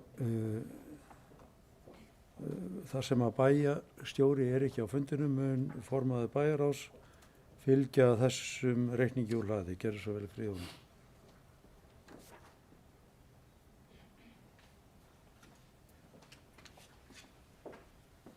Forseti ágætu bæjarfulltrúar, hér til umfjöllunar ársreikningur Reykjanesbæjar og tengdra fyrirtækja. Þetta eru alltaf stóri dagar þegar við erum búin að klára ársreikninginn og sjá liðið ár, hvernig það kemur út. Eins og þið vitið þá það bæjarstjórinn sem fer venjulega yfir þetta en ég ætla aðeins að reifa nokkrum hlutum og í upphafi umræðu en það þó gleðilegt við að segja fyrst að umræðan hefur verið mjög jákvæð og góð og vil ég þakka bæjarfulltrúum fyrir góð umræðu þennan ársreikning. Hann hefur verið til umfjöllunar í bæjarstjórn og í bæjarráði.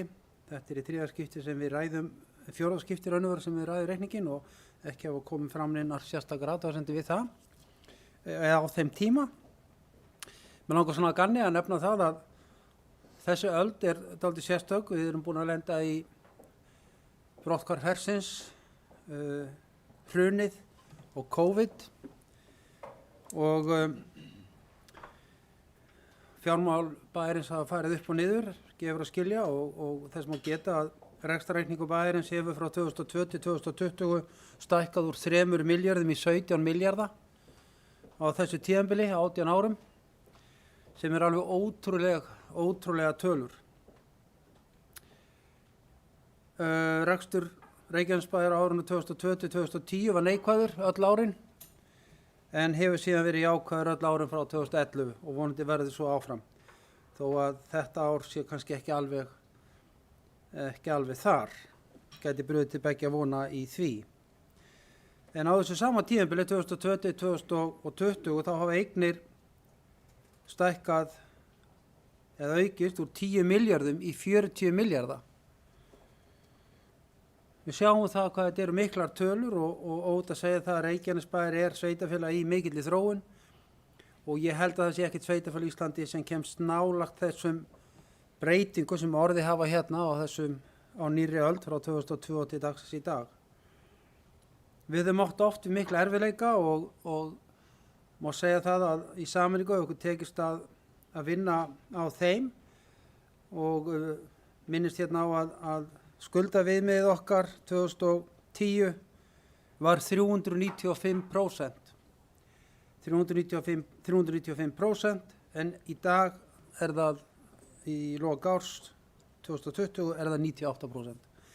Þannig að við megum bara vera stolt af því sem hefur gerst hjá okkur á undanförnum árum og eigum að halda áfram á þeirri braut að hafa örugg fjármál.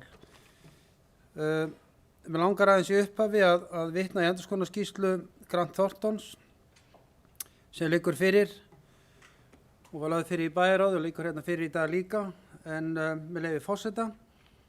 Skýrsla þessi gerð í tengslu við vinnu okkar við endurskoðun ársreikning Reykjanesbæjar vegna ársins 2020. Við munum árita hans samhliða afgreiðslu og áritum bæjarstjórnar við síðari umræðu með fyrirvaralausri áritun. Kom ekki fram mikilvægar upplýsingar sem getur haft áhrif á álit okkar. Var þetta nú jákvætt? Það álit okkar að ársreikningurinn gefur glögga mynd af afkomu Reykjanesbæjar árið 2020, efnahagur sveitarfélagsins 31. desember 2020 og breyting á handbæri fé á árinu 2020 í samræmi við lög ársreikninga og aðra reglur reikningsskil sveitarfélaga. Endurskoðunin felur í sér aðgerðir til staðfestingar á fjárhæðum og skýringum í ársreikningum. Val endurskoðunaraðgerða byggir á faglegu mati endurskoðandans meðal annars á þeirri hættu að verulegir annmarkar séu á ársreikningnum, hvort sem af völdum sviksemi eða mistaka. Við áhættumati er tekið tillit til innra eftirlits, varðar gerð og framsetningu ársreiknings og í þeim tilgangi að skipuleggja viðeigandi endurskoðunaraðgerðir en ekki til þess að gefa álit á virkni á innra eftirliti samstæðunar. Endurskoðunin felur einnig í sér mat á þeim reikningsskilaðferðum og matsaðferðum sem stjórnendur nota við gerð ársreikningsins sem og mat á framsetningu hans í heild. Við teljum að við endurskoðunina höfum við aflað nægilega og viðeigandi gagna til að byggja álit okkar á. Sturla Jónsson og Theodór S. Sigurbergsson árita ársreikning sveitarfélagsins fyrir hönd Grant Thornton endurskoðunar EHF, báðir eru löggiltir endurskoðendur og eigendur hjá Grant Thornton. Grant Thornton endurskoðun var kosið endurskoðunarfyrirtæki Reykjanesbæjar á árinu 2015 til 5 ára. Er því lokið endurskoðun á 5. ársreikningi tímabilsins og undir þetta rita Theodór og Sturla. Nóg um það. Ársreikningur Reykjanesbæjar er eins og fyrir segir gerður í samræmi við sveitarstjórnarlög, lög um ársreikninga, reglugerð um bókhald og ársreikninga sveitarfélaga og auglýsingar ráðuneyti sveitarstjórnarmála um reikningsskil sveitarfélaga. Í ársreikningum er síðan gerð grein fyrir reikningsskilaðferðum og þeim breytingum sem á þeim hafa orðið frá fyrra ári. Rekstrartekjur sveitarfélagsins á árinu 2020 námu 25 milljörðum rúmum samkvæmt samanteknum rekstrarreikningi fyrir A og B hluta. Rekstrartekjur A hluta námu 17,3 milljörðum króna, laun og launatengd gjöld í samanteknum rekstrarreikningi námu 10,4 milljörðum og starfsmannafjöldi nam í árslok 1057 stöðugildum. En rekstrarniðurstaða bæjarsjóð fyrir afskriftir og fjármagnsliði var jákvæð 1389 milljónir en að teknu tilliti til þeirra liða er rekstrarniðurstaða jákvæð 82,6 milljónir króna. Rekstrarniðurstaða sveitarfélagsins samkvæmt samanteknu rekstrarreikningi A og B hluta fyrir afskriftir og fjármagnsliði nam 4,425 milljónir króna en að teknu tilliti til þeirra liða var niðurstaðan jákvæð 69,7 milljónir króna. Rekstrarniðurstaða í samanteknum ársreikningi samkvæmt upphaflegri fjárhagsáætlun var jákvæð 909 milljónir króna og nema frávik frá henni því 840 milljónir króna. Heildareignir sveitarfélagsins í samanteknum ársreikningi námu 75 milljörðum rúmlega og heildareignir bæjarsjóð námu 41 milljarði í árslok 2020. Heildarskuldir og skuldbindingar í samanteknum ársreikningi nema 48 milljörðum og í ársreikningi bæjarsjóð 31,2 milljörðum. Eigið fé í samanteknum ársreikningi nam 27 milljörðum og eigið fé bæjarsjóðs nam 9,7 milljörðum króna í árslok 2020. Íbúafjöldi í lok árs 2020 var 19.676 og fjölgaði tæplega 4% frá fyrra ári. Ljóst er að heimsfaraldur af völdum COVID muni hafa verulega áhrif á íslenskt efnahagslíf. Þannig mun faraldurinn hafa fjárhagsleg áhrif á Reykjanesbæ og búast má við því að tekjur bæjarins dragist saman vegna minni umsvifa í atvinnulífinu og aukins atvinnuleysis. Erfitt er að meta endanleg áhrif á rekstur og efnahag bæjarins á meðan óvissa ríkir hversu lengi ástandið varir. Það er nú von okkar að það fari nú að styttast í þann endan. En ársreikningur Reykjanesbæjar fyrir árið 2020 er nú tilbúin til endurskoðunar og afgreiðslu í bæjarstjórn. Reikningurinn hefur ekki tekið miklum breytingum frá því að hann var lagður fram til fyrri umræðu, en ég vil þó geta aðeins nokkur atriða. Eru þetta nú ekki tölulega breytingar en í umræðum reikningin þá var fjallað það í bæjarráð og bæjarstjórn, sérstaklega í bæjarráði þó, launalið reikningsins í bæjarsjóði, en það kemur nánar fram í skýringu 5 í ársreikningi, en ástæða þessa voru umræður átaksverkefnin sem farið var í á síðastliðnu sumri, að hvort að hægt væri hugsanlega að netta út þær tekjur, en svo er nú ekki hægt að gera og er reikningur því óbreyttur, en nánari skýringar og sunduliðun er í lið 5 og ég bið þá bæjarfulltrúa að skoða það ef þið vilja það sérstaklega. En það er sem sagt, það er ekki heimild að jafna tekjur á móti atvinnuátakinu, tekjur sem koma í gegnum Vinnumálastofnun. Annað atriði sem var rætt var hækkun á skuldbindingum, lífeyrissjóðaskuldbindingum. Það kemur okkur alltaf jafn mikið óvart hvað það er hækka stundum og stundum ekki, En þetta hefur verið skoðað og ber öllum saman það að þessi niðurstaða sé rétt. Þannig ekki meira það að segja og frávik eðlileg.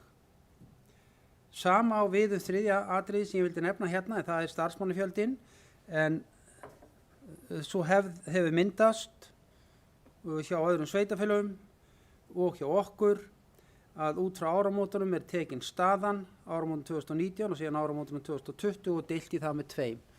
Það gert hérna í ár sem og í öðrum sveitafélögum.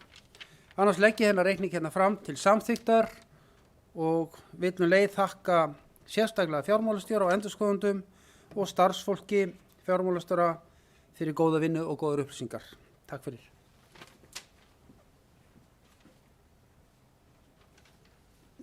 Takk fyrir þetta, Friðjón. Orðið laust.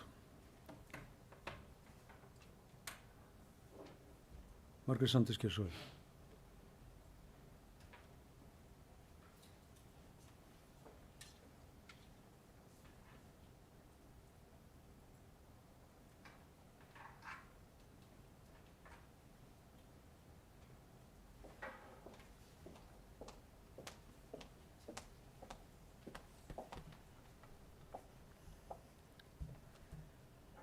Forseti, bæjarfulltrúar, góði gestir. Þessi ársreikningur bara ágætur. Miðað við aðstæður og hann nokkuð heilbrigður að því leyti til að handbært fé gott, eigið fé gott og svo framvegis. Það sem að aftur á móti við erum ekki alveg sátt með og ég held að flesti geta tekið undir með mér sem hérna inni að við erum að lenda í vandræðum í rekstrinum og endurskoðendur sveitarfélagsins nefna það einmitt í sinni skýrslu að það mikilvægt eða að benda á að við uppfyllum ekki fjárhagsleg viðmið samkvæmt framtíðaráætlunum okkar sem við eigum að setja fram frá 21 til 25. Þannig að það auðvitað einhvað sem og miða við orðin sem að hafa farið eða voru áður eða komu áður frá núverandi meirihluta eða hluta þeim að þá hljóta þeir að hafa áhyggjur af því hvert stefnir. Aðeins að nefna þetta varðandi tekjurnar að í endurskoðunarskýrslu kemur líka fram að tekjurnar eru oftaldar 150 milljónir og það þýðir að bæjarsjóður með réttu rekið með tapi. En þetta ekki mikið tap og það búið reiknað út og það kemur þannig út ef að þessar 150 milljónir hefðu farið í fyrra eins og það átt að vera en þær fóru í þetta ár samkvæmt endurskoðendum og kemur þetta fram í skýrslunni þeirra. Það sem við höfum áhyggjur af aftur, það sem sagt fjölgun starfsfólks og ég get alveg svarað því sem að á eftir að koma frá meirihlutanum. Það að við vorum að opna nýjan skóla og við vitum að það hluti af skýringu og eins hefur félagslega kerfið tekið mikið til sín og það líka skýring. Það eru alltaf skýringar, það nefnilega þannig. Og það var líka þannig þegar Sjálfstæðisflokkurinn var í meirihluta og þeir sem eru í meirihluta núna ræddu aftur og aftur og aftur að það ætti að passa skuldsetningu og annað eftir að herinn fór, eftir að fjármálahrunið var og skuldsetning hófst og hélt áfram að við værum ekki sjálfbær og mér langaði svolítið að skrifa bara ræðurnar sem að þið höfðu haldið vegna þess að við gætum svo sem nota þær vegna þess að þróunin að við höfum áhyggjur af þróunni en ef við verðum svo lánsöm að standa svolítið saman í atvinnuuppbyggingu, auka tekjurnar og gæta síðan aðhalds í rekstri að þá getum við snúið þessari þróun við. En minnihlutinn hefur sameinast í bókun og með leyfi forseta að þá vil ég fá að lesa hana upp og áður en ég geri það þá langar mig að nefna aftur að bókunin hófsum það er COVID, það er mótlæti og við gerum okkur algjörlega grein fyrir því. Þannig að bókun er eftirfarandi. Það er fyrst bókun vegna ársreiknings 2020. Það vekur athygli á þessum erfiðu tímum þá skila Reykjanesbær ársreikningi með 83 milljónum í hagnað. Samkvæmt endurskoðendum Reykjanesbæjar þá eru tekjur oftaldar 150 milljónir og bæjarsjóður því með réttu rekin með tapi. Starfsfólki heldur áfram að fjölga hlutfallslega umfram fjölgun bæjarbúa. Stöðugildum fjölgar 85 milli ára og þá eru vinnumarkaðsúrræði ekki meðtalin. Fjölgun starfsmanna hjá Reykjanesbæ er 9,7% á meðan íbúum fjölgar 1,3% og launakostnaður eykst rúmlega 17% á milli ára og þá, þó að við skrifum það bara innan sviga, leiðrétt vegna vinnumarkaðsúrræða. Annar rekstrarkostnaður eykst síðan 14% á milli ára samkvæmt endurskoðunarskýrslu. Og síðan frá kosningunum 2018.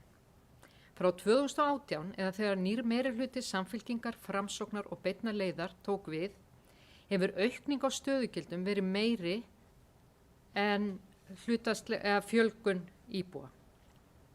Á þessum tíma hefur stöðugildum fjölgað 160 og launakostnaður sveitafélagsins aukist 32% og aftur leiðrétt fyrir vinnumarkaðsúrræðum. Á meðan íbúum hefur fjölgað 3,9, sem sagt 32% aukning en 39 fjölgur á íbúum. Vöru- og þjónustukaup hafa aukist 1 milljarð frá 2018 eða 27%. Í skýrslu endurskoðanda Reykjanesbæjar kemur fram að, og nú ætla ég að vitna í skýrsluna með leyfi forseta, samkvæmt fjárhagsáætlun 21 til 25 þá mun Reykjanesbær ekki uppfylla fjárhagsleg viðmið sem sett í sveitarstjórnarlögum á komandi árum. Og þá hættir tilvitnunin. Mikilvægt er því að gæta aðhalds í rekstri og hemja þessa gríðarlegu fjölgun starfsmanna og aukin rekstrarkostnað. Og undir þetta rita Margrét Sandes, Baldur Þórir Guðmundsson og Anna Sigríður Jóhannesdóttir, D-lista, Gunnar Þórarinsson, A-lista og Margrét Þórarinsdóttir frá M-lista. Það skal allrar sanngirni gætt hér varðandi fjárhagsleg viðmið sveitarfélagsins að vegna COVID þá var fjárhagslega viðmiðið sett á hold eins og sagt var. Þannig að menn eru ekki að miða við þetta en mig minnir að í lögunum hefur talað að þetta verið tekið aftur inn 2025 og miðað það sem endurskoðendur segja þá erum við ekki að uppfylla skilyrðið með við það nema einhver verulegu viðsnúningur verður og ekki ef að þetta heldur áfram sem horfir. En aftur í heildina nokkuð heilbrigður ársreikningur en launakostnaður eykst gríðarlega mikið, hluti vegna fjölgunar starfsmanna, hluti vegna launahækkunar og hluti vegna hækkunar í kjarasamningum og síðan þessi miklu fjöldi starfsfólks og það er eiginlega algjörlega óþólandi en það er bara þannig að við þurfum að leiðrétta fyrir vinnumarkaðsúrræði. Forseti kom aðeins inn, formaður bæjarráðs kom aðeins inn á það áðan og var að útskýra, mér langar að ítreka það, að það er vegna þess að það er fært sem launakostnaður en við fáum tekjur á móti frá ríkinu þannig að þessa prósentutölur, þessi hlutfall sem við erum að setja fram miðast allar við að við erum búin að leiðrétta fyrir þessu. Við erum búin að taka út þessar rúmlega 200-300 milljónir og ég með nákvæðan tölu. Við erum búin að taka það út úr launakostnaðum áður en við hlutfallum og bendum á hækkunina. Takk.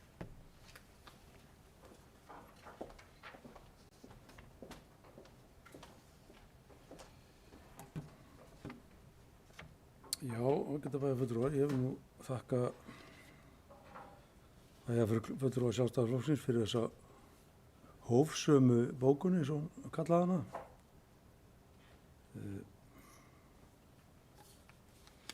Ýmislegt þarna sem að gaman er að velta fyrir sér. Mér langar að byrja kannski á þessum fjárhagslegu viðmiðum sem að bæjarfulltrúi nefndi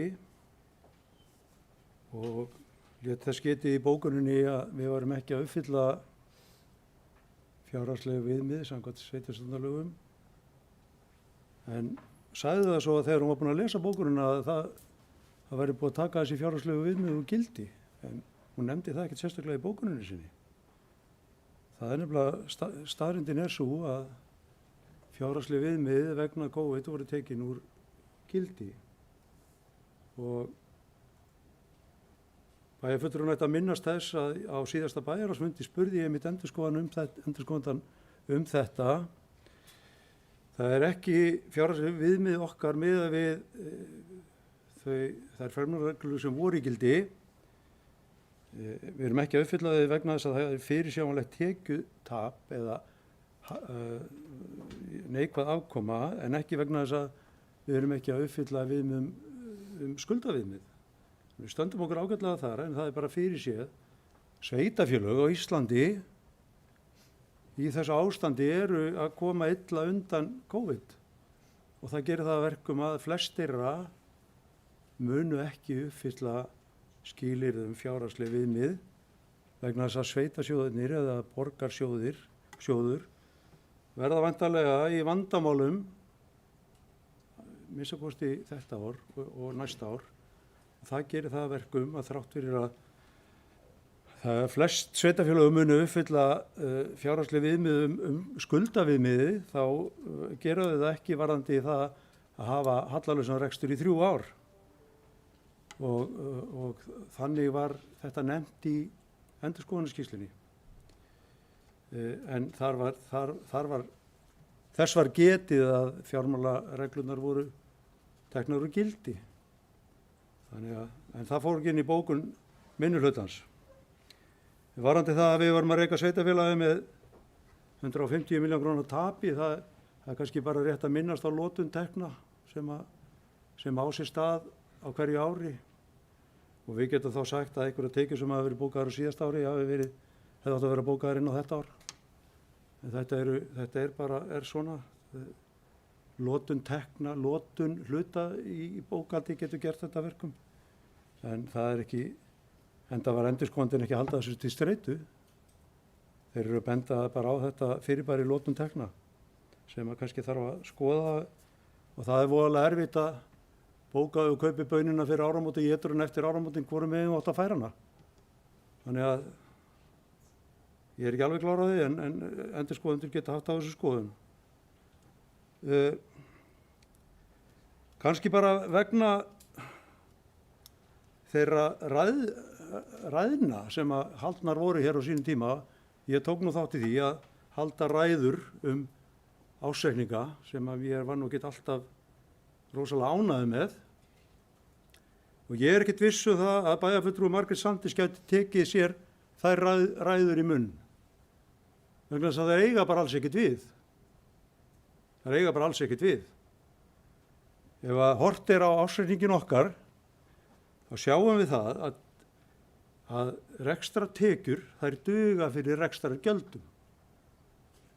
Þannig að þetta er sjálfbær rekstur að því leytinu til að við eigum fyrir útgjöldum. Og þannig var það ekki.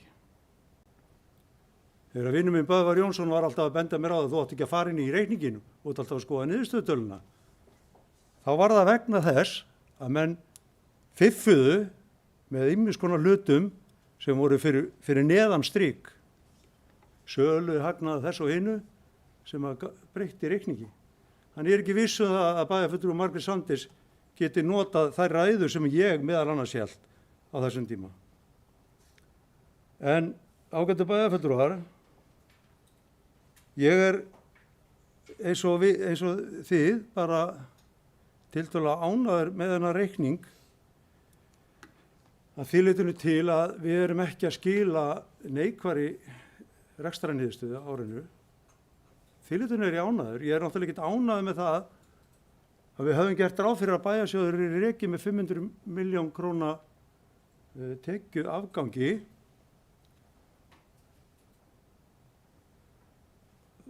samkvæmt þeim áætlun sem við höfum gert. En það er búið að skýra það út. Það breytist allt við faraldurinn. Tekjur lækkuðu, útgjöld jukust. Þannig að, en við erum þó á þeim stað að vera með rekstrarniðurstöðu sem að er ekki í samræmi við þá útgönguspá sem að við vorum að horfa á í október, held ég að það hafi verið. Við vorum í fjárhagsáætlunum búin að gera ráð fyrir tæplega 500 milljón króna hagnaða bæjarsjóði. Í útgönguspáni vorum við komin í, eða meðað við fjárhagsáætlunum sem vorum að gera fyrir 2021 til 2023, þá var útgönguspáin fyrir 2020 þannig að við gerðum ráð fyrir að bæjarsjóður myndi tapa milljarði. Við gerðum ráð fyrir að bæjarsjóður myndi tapa milljarði. Þannig að við hljótum að glæðjast yfir því að bæjarsjóður sé réttu megin við núllið. Allavega ég mjög glaður með það. Það er þá annar grundvöllur til framtíðar, enda erum við að sjá að tölur 3 mánaða uppgjör eru ekki eins svartsýnar eins og við höfum ráð fyrir gert. Það sem við vorum að gera ráð fyrir 600 milljón króna halla á fyrstu 3 mánuðum, en við erum langt frá því. Þannig að staðan er í raun og veru bara þolanleg eins og þetta lítur út. Það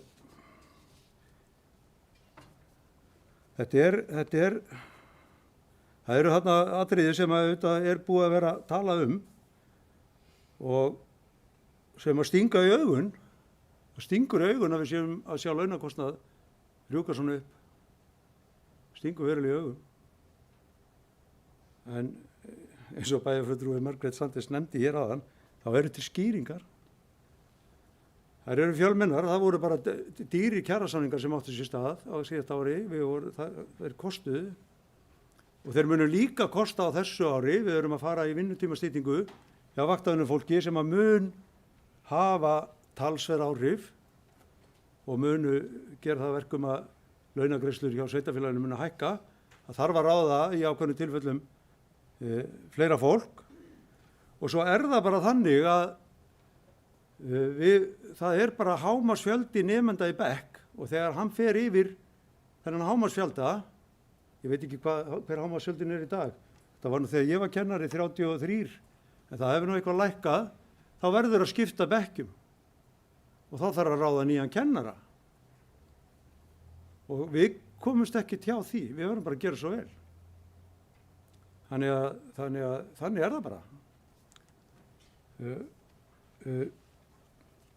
Þannig að við erum, enda kemur að í ljós er að við skoðum þessa skýrslu sem að fjármálastjórinn var svo elskulegur að láta okkur hafa að þetta er að stærstu hluta inn í skólanum, það sem þessi fjölgun á sér stað.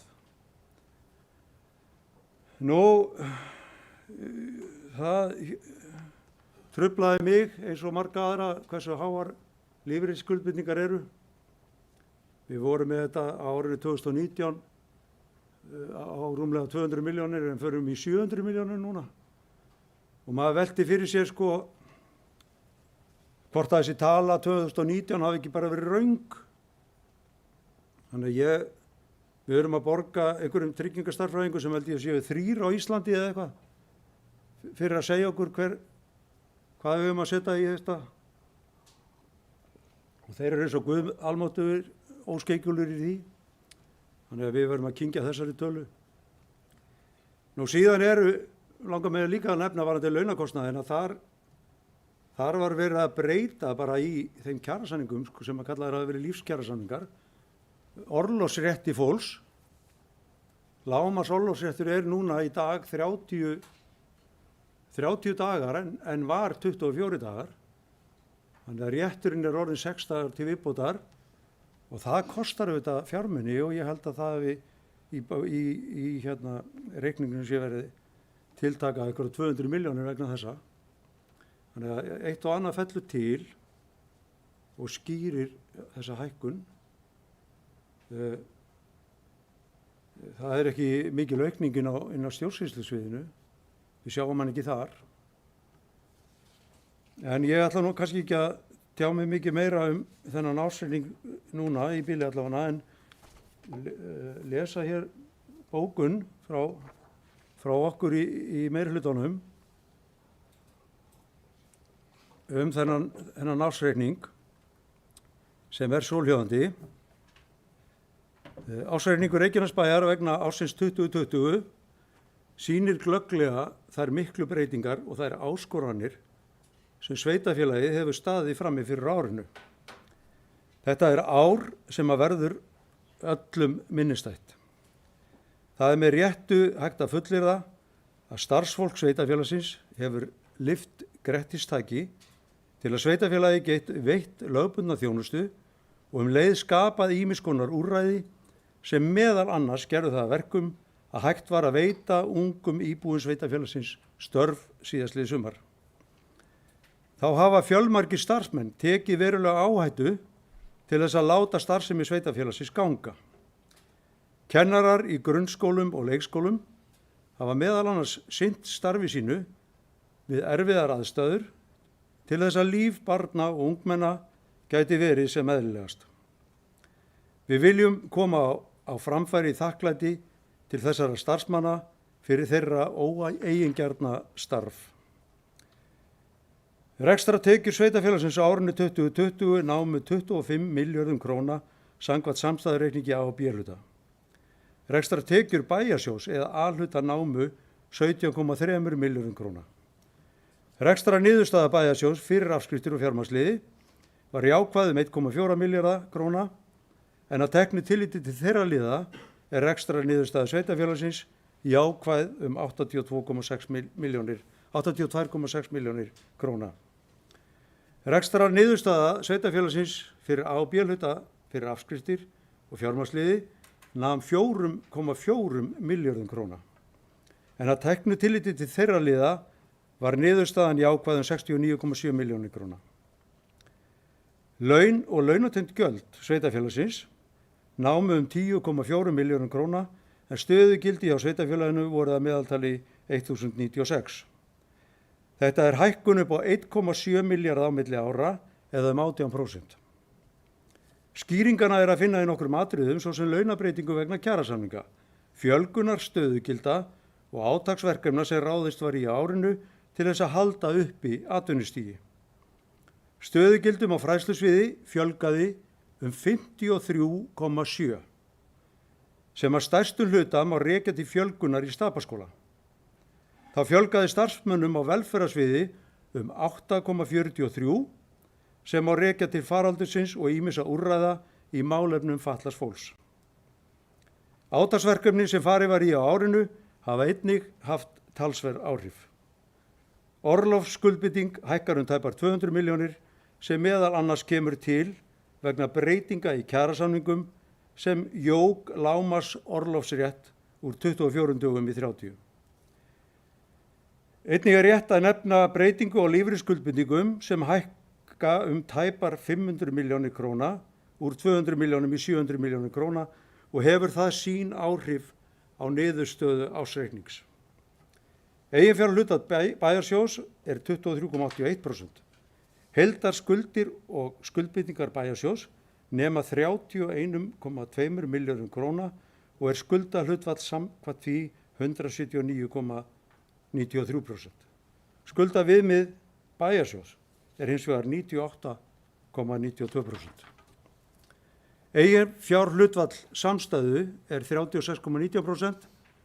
Heildarskuldir og skuldbindingar samstæðu A og B-hluta nema 48 milljörðum króna og skuldahlutfall samkvæmt því 192,02%.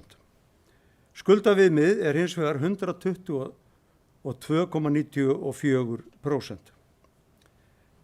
Það hlýtur að teljast viðunandi niðurstaða að skila jákvæðri afkomu við þessar aðstæður sem uppi hafa verið.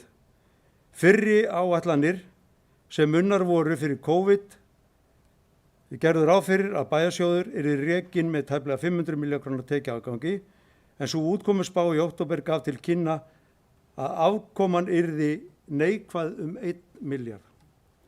Jákvæð niðurstaða nú ætti að gefa fyrirheit að viðspyrnan verði hraðari en í upphafi var talið og hægt verði að lifa eðlilegu lífi að nýju innan skams. Við viljum nota tækifærið og koma á framfæri þakklæti til bæjarstjóra og hans góða starfsfólks fyrir að halda vel utanum reksturinn. Við höfum þrátt fyrir allt verið á góðri siglingu sem sveitarfélag og þeirri góðu siglingu verður framhaldið. Og undir þetta skrifa bæjarfulltrúarnir Guðbrandur Einarsson, Friðjón Einarsson, Guðni Birna Guðmundsdóttir, Styrmir Gauti Fjellsteð, Jóhann Friðrik Friðriksson og Díana Hilmarsdóttir. En orðið laust. Gunnar Þórarinsson, gerðu svo vel.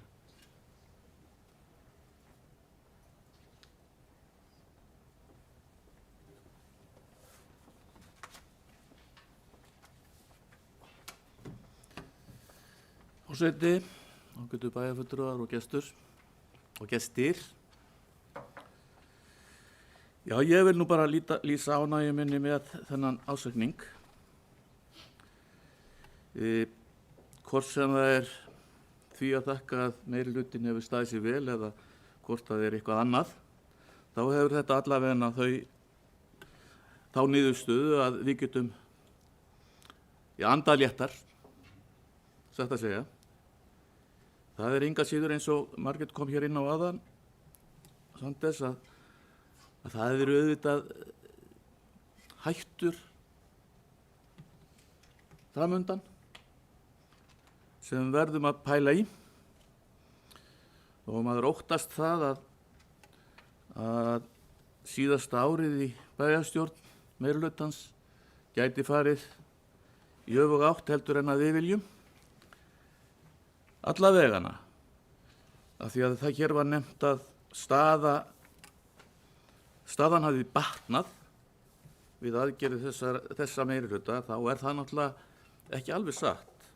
Því að þetta hefur batnað meðal annars út af því að það voru til eignir sem var hægt að selja með góðum hagnaði. Það munar talsvert það, svokallað Magma-bréf, sem var til einhver tímann þegar fyrir rúmum 6 árum, giska ég á, eða meira. Það hefur gert rosalega mikið fyrir bæjarfélagið á þessum tíma. Bjargað fjárhagnum meira heldur en við höldum og okkur sýnist. En enn og aftur, ég vil bara fagna því að þetta sé ekki verra en þetta. Átti von á því að þetta væri mínus, en sem betur fer ekki. Þannig en það er alveg rétt sem hér kemur fram að það hefur fjölgað dálítið mikið starfsfólkinu, langt umfram það sem að er að gerast almennt í samfélaginu. þar sem að störfum reyndar að fækka, margir atvinnulausir. En enga síður,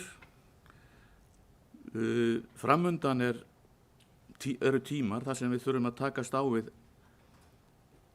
afleiðingar COVID og það verður meðal annars fólkið í því að byggja upp atvinnulíf, breytt atvinnulíf sem er ekki bara ferðaþjónusta heldur eitthvað annað líka og við þurfum að keppast að því að ná þeirri niðurstöðu að hér séu fjölbreyttar atvinnulíf. Það er bara mjög mikilvægt og við verðum að standa saman í því að reyna að laða til okkar fyrirtæki sem að gætu skapa hér stöðugleika. Það okkur bráðvantar slíkt, bráðvantar. Við erum búin að upplifa það nokkurn sinnum að vera með starfsemi hér sem við treystum á en þegar upp er staðið að þá veltur allt á því og þegar það hættir eða fer að þá stöndum við í slæmum málum. En enn og eftir, ég er nokkuð ánægður með þetta. með við það eru væntingar sem ég hafði, þannig að bara takk fyrir. Friðjón Einarsson, gjörðu svo vel.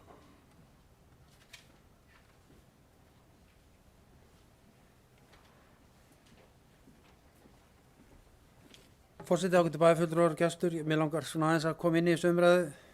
Já, ég held að við séum öll gerum okkur grein fyrir því að framtíðin er alltaf óljós hjá okkur, næsta ár og það næsta ár, en við erum náttúrulega að tala ársreikninginn í ár og það kemur í ljós að þegar ársreikningar annarra sveitarfélaga eru skoðaðar að þá er það ánægjulegt að sjá að Reykjanesbær kemur ótrúlega vel út með skuldaviðmið og daglegan rekstur og merkilegt árið sem er að líða þar sem atvinnuleysi var nánast 30% á sama tíma þá skulu okkur takast Reykjanesbæ að vera réttu megin við. Mér finnst það bara stór sigur og það er gaman ef við horfum nokkur ár tilbaka eins og við gerði upp að við ræðum minnar áðan að 10 árin eða 12 árin sem sjálfstæðisflokkurinn var hérna við stjórn var tap á rekstrunum hvert einasta ár.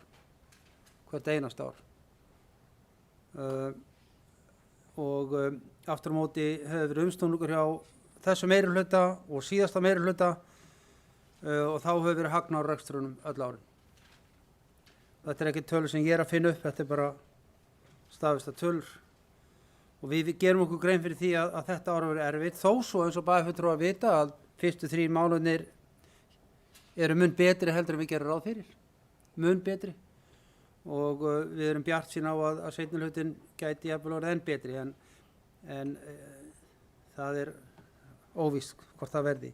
Fjölgunin á síðustu árum er 4.000 íbúar í Reykjanesbæ. Það er bara eitt stykki Grindavík eða Sandgerðisbær og rúmlega það sem við fjölga hérna á 4 árum.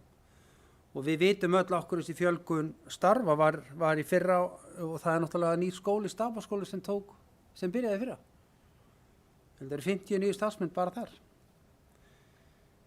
Og þegar við skoðum sambærileg sveitarfélög á Íslandi sem eru, ef við segjum fyrstu 7 stærstu sveitarfélögin, þá eru 2 sveitarfélög með reksturinn í lagi, jákvæðan. Og það er Kópavogsbær og Reykjanesbær. Hvað varðar skýringar Gunnars það að Magma-bréfið hafi gert það sem bjargað málunum og ég tek undir það en Gunnar veit það að við tókum Magma-bréfið og borgum skuldir með því öllu saman. Og það var mjög mikið stríð með þetta ágæta bréf eins og Gunnar veit, hann tók þátt í því stríði af því að það var jú verðlaust á tímabili en sem betur fer þá fengum við það og meira til heldur en við áttum von á. En reksturinn samt sem áður var í plús, öll árin. Og Gunnar sem endurskoðandi veit að það er gott. Handbært fé hefur aukist hverju einasta ári. Og það er ánægilegt að það sem atvinnuleysi á síðasta ári er algjörlega án fordæma á Íslandi á þessum tímum. Við kvörtuðum mikið í þegar hrunið var atvinnuleysi sem var þá. En það var þegar hæst bar rétt rúmlega 14%, en það er 30%, fór tæplega 30% núna. Rekstur sveitarfélagsins er mjög sterkur og við höfum bolgetu til að takast á við stór verkefni og eins og við bæjarfulltrúar vitum að þá vorum við að byggja nýja skóla og ætlum að halda áfram og þetta kostar gríðarlega fjármuni. Við erum líka að taka í gegn reksturinn hjá okkur, sérstaklega á velferðarsviði eins og hér hefur verið rætt af Margréti Þórarinsdóttur og það kostar auðvitað peninga til að bæta þjónustuna og gera betur en við höfum gert. En ég er stoltur af þessu reikningi, mjög, og stundum er talað það að EBITDA er ekstra niðurstaðan fyrir afskipti sé góðu mælikvarði í svona umræðu og hann hefur verið allt frá því að vera 24% og niður í lægst 8% á síðustu 5 árum og það telst nú ansi gott og í samanburði sveitarfélög þá held ég að það sé fá sveitarfélög sem hafa geta bent á svona góðan rekstur á síðustlunum árum. Þannig að ég er stoltur af þessu og veit að fjárhagur Reykjanesbæjar er sterkur og fjármálin í góðum höndum. Takk fyrir. Takk fyrir. Baldur Guðmundsson, Geirsvall.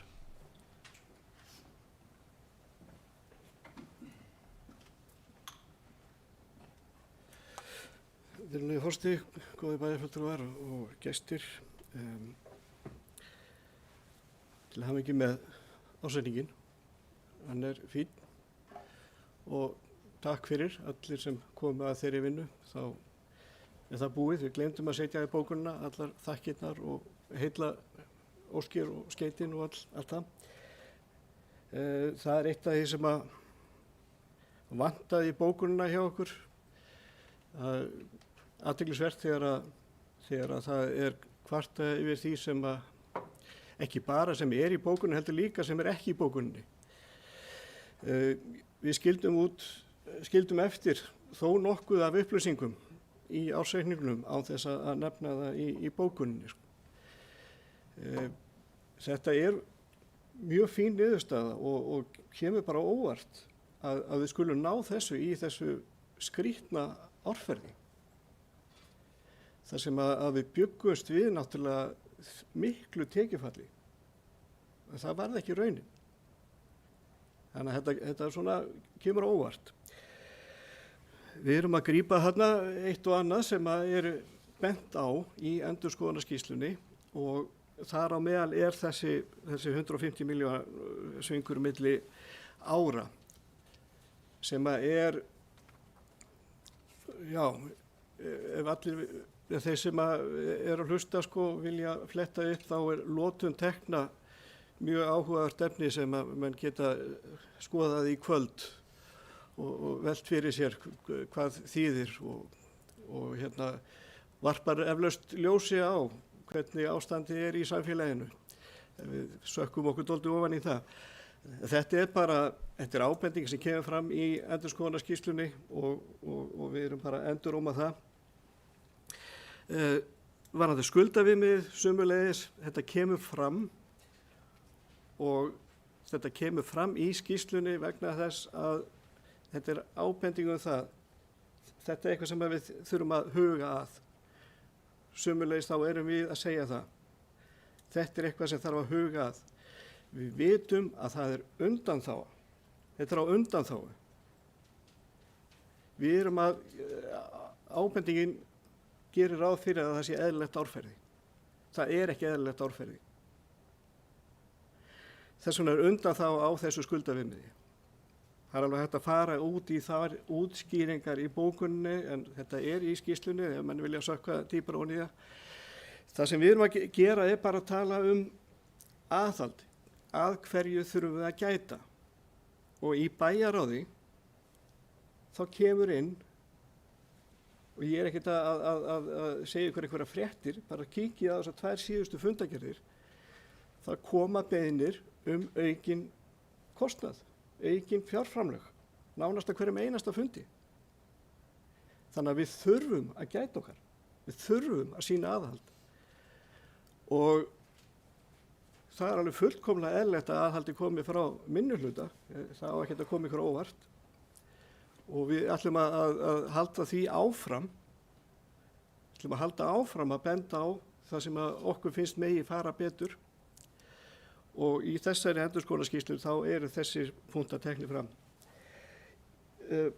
Ástandi í samfélaginu er þannig að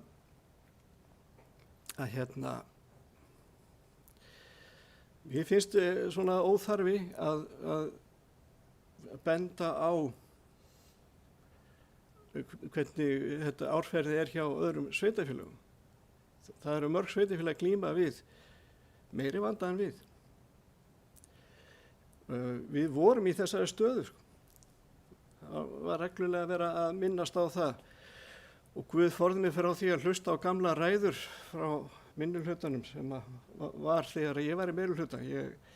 Það var nógu mikil afplánun að sitja undir á þeim tíma. En það sveið þegar maður þurfti alltaf að horfa á það í fréttunum. Reykjanesbær er eitt af verst settu sveitarfélögunum. skuldastaðan óviðunandi eins og var nefnt hérna áðan. Þannig að ég finnst að við eigum ekki að vera að benda á vonda stöðu annara sveitarfélaga. Það er bara mín skoðun. Það minnir mig á það þegar maður skilaði ekki nógu góður einkunn, þá gat maður sagt, já, en Himmi var með miklu verri einkunn en ég, sko. En heilt yfir, við ítrekum það, þetta er mjög fínn ársreikningur. Við sýnum aðhald, við erum hófsöm í þessari bókun, en það er ekkert eftir miklu að slægjast, en við höfum áhyggjur af auknum kostnaði og auknum fjölda starfsmanna. Svona lykilatriðin sem við erum að benda á. Takk fyrir. Takk fyrir þetta, Jóhann Friðrik Friðriksson, Gjersvall.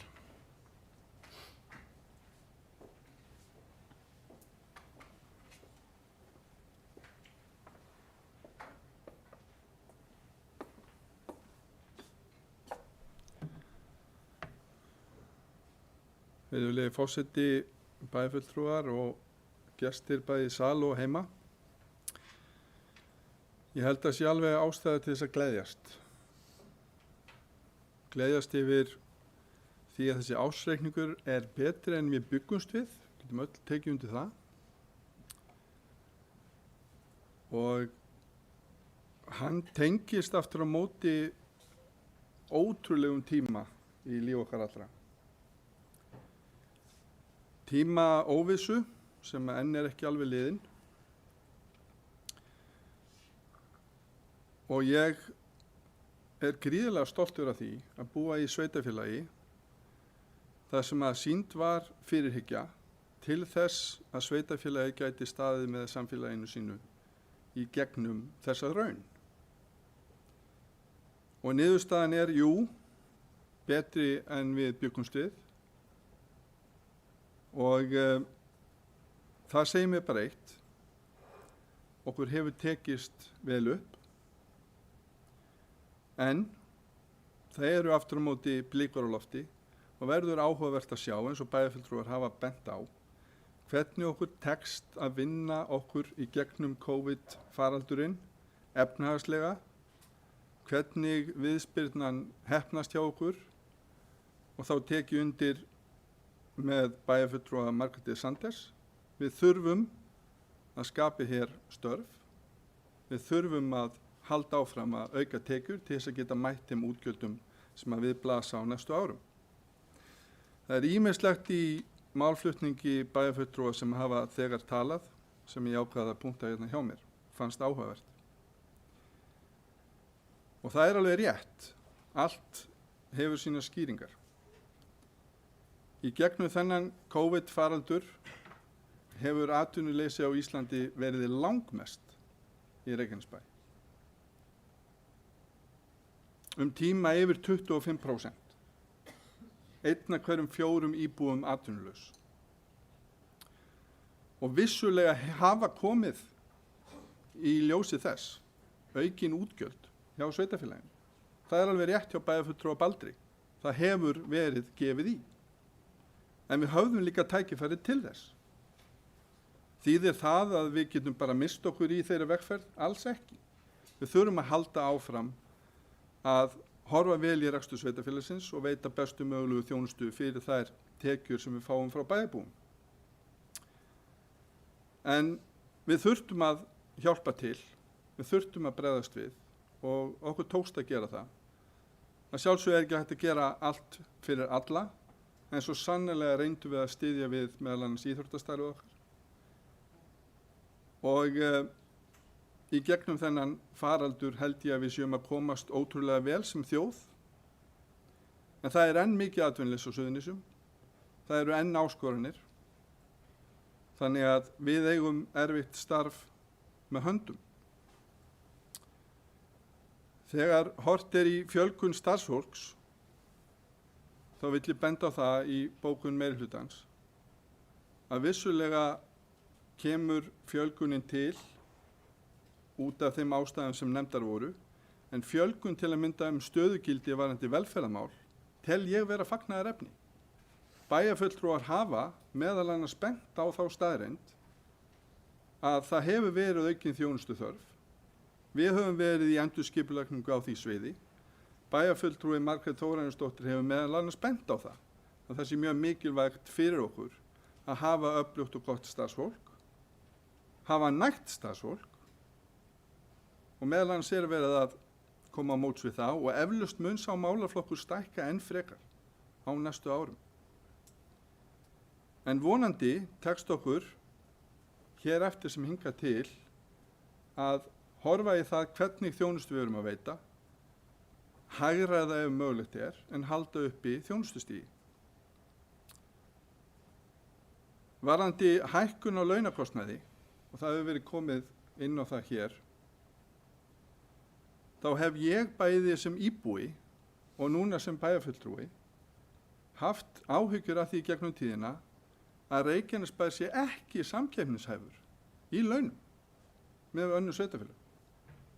Þar hafa mínar áhyggjur verið að liggja. Ég veit dæmi um það að hæft öflugt starfsfólk héðan hefur verið að fara til vinnu í önnur sveitarfélög vegna þess að þeir aðilar hafa boðið betur. Þetta er eitthvað sem við þurfum að halda áfram að skoða. Skýringin á þessum launahækkunum í lífskjarasamningum og svo framvegis, það er liggja auðvitað fyrir. En það er ekki bara launin, það er líka starfsumhverfið sem við bjóðum upp á sem sveitarfélag. Þetta er samspil margra þátta. Ég vil að sjálfsögðu taka undir með forseta og þeim sem að hér hafa talað og þakka starfsfólkinu, bæjarstjórunum, ekki bara fyrir þessa vinnuvarandi ársreikningin, þó að vitaskuld er í mörg horn að líta þar, heldur þakka starfsmönnum sveitarfélagsins fyrir samstarfið varðandi COVID, því að þetta hefur alveg verið þrekraun. Það er ekkert langt síðan að bæjarfulltrúar og starfsmenn sveitarfélagsins voru á vikulegum neyðarstjórnarfundum út af COVID, sem betur fyrir kannski fljóta að gleyma þeim tíma og vonandi munum við ekki þurfa að upplifa hann aftur. En þetta er þrekraun, en við erum að komast í gegnum þetta. Og það er auðvitað það sem að skiptir máli.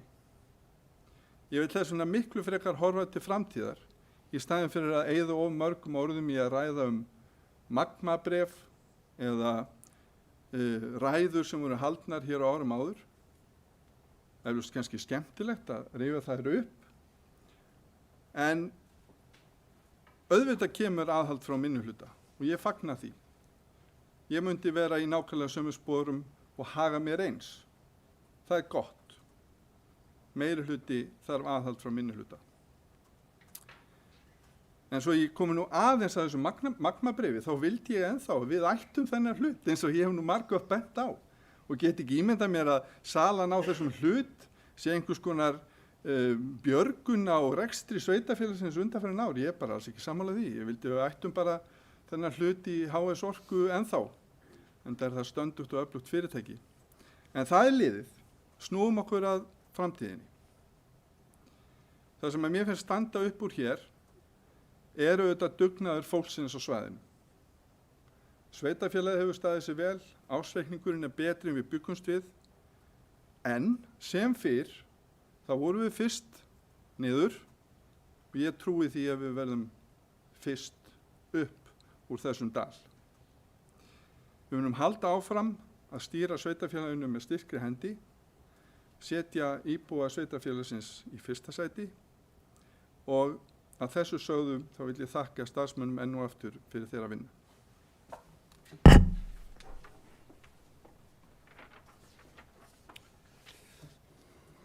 Ágætu bæjarfulltrúar, mér sýnist nú komið að leiðarlokum í þessari orðræðu. Margrét, fyrirgefiðu, gerð svo vel.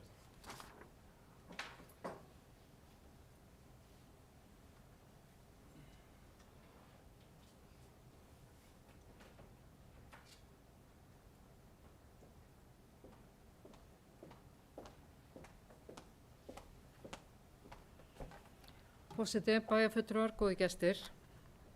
Við langar að þakka flestum bæjarfulltrúum fyrir mjög málefnulega umræðu. Ég held að við náum miklu betra sveitafélagi og stýring á því ef að við erum hófsöm í umræðu eins og fjármálin. Og aftur, ég taldi þetta vera hófsamt hjá okkur og það var ekki skilið út undan varðandi að árið 2025 þá verður þetta aftur í lögum, þetta skuldaviðmið, heldur tóku við bara beint upp í okkar bókun frá endurskoðendum þar sem að þeir eru að flagga. Flagga þýðir sem sagt að þeir eru bara að láta vita að við erum ekki á réttri leið þarna, auðvita út af ýmsum aðstæðum og auðvita mikið út af COVID, en alls ekki bara. Við höfum verið að fjölga fólki mikið, við höfum líka verið að auka rekstrarkostnað umfram fjölgun bæjarbúa og meðan að tekjurnar aukast ekki meira en að gera, að þá verðum við að gæta aðhalds. Og það er bara töff, mjög töff. Og við þekkjum það bara sem erum í bæjaráði og sérstaklega eins og félagslega kerfið. Að ég var einu sinni í stjórn sjúkrahúss og ég var spurð að einu lækni þegar við vorum að hafna einhverju. Ætlar þú virkilega að láta sjúklingin deyja? Og þetta er bara ömurlegt. Ömurleg orðræða og þú getur aldrei unnið þessa orðræðu. Og þegar við erum að tala um aðhald, þá verðum við auðvitað í heildina að skoða þessi mál. Varðandi þessar 150 milljónir, þá er þetta ekki flétta, ekki leikaraskapur, ekkert svoleiðis. Því í endurskoðana skýrslunni stendur, með leyfi forseta, samanlögð skekkja er í rekstrar niðurstöðu A-hluta sem nemur 150 milljónum króna, hagnaður ofmetinn þá fjárhæð. Ég vissi að tekjurnar, við vorum bara að tala um tekjurnar, en þetta er svo lítill hluti. Við erum mjög nálægt nullin og er það vel og fagna ég því. En við erum þarna með 86 milljónir en í heildarsamhenginu með einhverja milljarða í veltu er þetta ekki stóra tölur. En þetta er þannig samt og var ekkit verið að falsa neitt að við ættum í rauninni að koma út þarna í mínus. Hitt sem ég langar aðeins að nefna, það er jöfnunarsjóðurinn. Ég hef áhyggjur á jöfnunarsjóðunum. Meðan við stöndum illa, þá virðumst við fá meira frá jöfnunarsjóðunum. Þegar við stöndum betur, þá erum við að fá minna frá jöfnunarsjóðunum. Og ef við horfum á, mér langar að nefna til dæmis að Hafnarfjörður, hann var ekki nefndur, mér bara samt svolítið hallærislegt að vera að benda á aðra og segja að þeir standi sig ekki. En Hafnarfjörður var ekki nefndur en hann kemur út í plús og það eru ýmsar skýringar. Og þeir eru að fá til dæmis 10% af sinni veltu frá jöfnunarsjóðunum, en við erum að fá 17%. Tekjurnar okkar frá jöfnunarsjóði, bara framlög og jöfnunarsjóði sveitarfélaga, gjöru svo vel, 3 milljarðar, að því ég leiðrétti fyrir ákveðinni skekkju. Þetta er 3,150, en það er 3 milljarðar sem er framlag jöfnunarsjóðs. Þetta eru svakalega fjárhæðir sem að við könnumst við, sem erum hérna í bæjarmálunum og liggjum yfir þessum ársreikningum og áætlunum, að geta ekki að vita fyrirfram, þetta tekið sem getur stólað á. Einhvað getur við stólað á, en þetta er ekki tekið sem getur stólað á. Og meira segja var mikið bókað hjá sveitarfélögum varðandi það að ríkið væri að minnka framlög til jöfnunarsjóðs, en sannarlega ekki til okkar, því að samkvæmt ársreikningnum þá eru tæplega 500.000 þar sem að við erum að fá meira frá jöfnunarsjóði. Og annað sem ég langar að nefna, sem að er kannski þessi rauðu flögg sem er verið að tala um, að vöru- og þjónustukaup sem ég hef verið að skoða reikninga félaga bara hér á Íslandi, þar hafa vöru- og þjónustukaup hjá mörgum bara lækkað, bara hreinlega. Vegna þess að fólk er að vinna heima, það eru ekki árshátíð, það er ekki verið að halda þetta og hitt og svo framvegis, og þá eru vöru- og þjónustukaup að lækka, en þau eru að hækka hjá okkur 500 milljónir. Ég á ekki vona á að það sé endilega að það sé einhver sóunandi í gangi, en við þurfum auðvitað að skoða þetta allt, skoða kennitölu, skoða tekjurnar, hvernig verður þróun hjá okkur. Það var bara vinsaleg ábending og með auðmýkt þá bendi ég á aftur að ég hef áhyggjur af þróuninni, en kannski á maður bara að segja bara áfram við, keyrum bara á atvinnu, aukum tekjurnar og verum bara flottasta sveitarfélagið þar sem allir vilja búa í og vinna. Takk.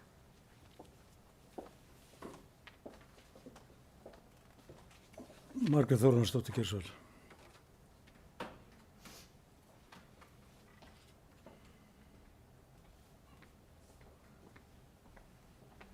Virðulegi forseti og aðrir viðstaddir. Á grundvelli þess að kemur fram í bókun okkar, sameiginlegu bókun minnihlutans og þær áhyggjur sem við hefa komið hér í ljós, þá mun ég sitja hjá við afgreiðslu þessa reiknings. Takk fyrir.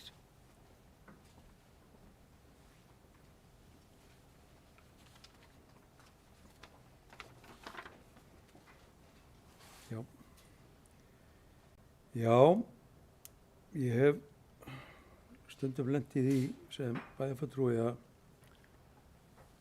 vera ósammála niðurstöðunni af ársreikningi. Af því að eins og getur verið bara þegar alveg saman hvort maður er meirihluta eða minnihluta. Ég er kannski ekki endilega sáttur við það að niðurstaðan hafi verið svo sem að ég óskaði eftir eða hafi vænst. En ef ég greiði atkvæði gegn ársreikningnum, þá er ég þar með að segja að hann sé rangur. Að það sé eitthvað í ársreikningi sem að er rangt. Og þegar ég sit hjá við samþykkt ársreiknings, þá er ég að gefa eitthvað slíkt í skyn. Það get ekki samþykkt sem bæjarfulltrúi að reikningur, alveg burtséð frá því hvert innihaldið hans er, að hann sé rétt framsettur. Þetta snýst bara um það hvort að reikningurinn er rétt framsettur. Og hér hefur verið tíðrætt um einhverju 150 milljónir, en það hafði engin áhrif á niðurstöðuna sem endurskoðunir að lokum samþykktu. Þannig að endurskoðunir eru búnir að samþykkja þennan reikning, fjármálastjórinn er búinn að fara yfir hann og við öll í bæjarráði fram og tilbaka mörgum sinnum, og ef að ég greiði atkvæði gegn reikningi, þá er ég beinlínis að segja að reikningur sé rangur. Og ef ég sit hjá, þá er ég líka að gefa eitthvað slíkt í skyn, að ég get ekki samþykkt þennan reikning. Reikningurinn, er hann réttur eða rangur? Er eitthvað að vera að dylja í reikningnum? Er verið að fela eitthvað fyrir okkur? Er verið að færa þetta vitlaust? Þannig að við sjáum ekki hver endanleg niðurstaða er. Ég segi nei. Reikningurinn er eins vel gerður eins og hægt er að gera hann. Þannig ég skil ekki hjásetu bæjarfulltrúa við slíkar aðstæður. Það hefur ekkert komið fram hér. Við erum meðal annars hér með lærða bókasmenn í bæjarstjórninni og þeir eru ekkert að gera athugasemdir við þennan reikning. Þannig ég bara átta mig ekki á þessu, bara því miður. En ágætu bæjarfulltrúar, mér sýnist nú umræðan að vera komin til enda og ég ætla þá að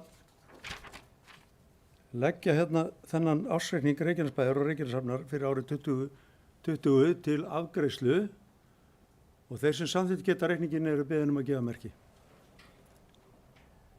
Hann er samþykktur 10 atkvæðum, einhver á móti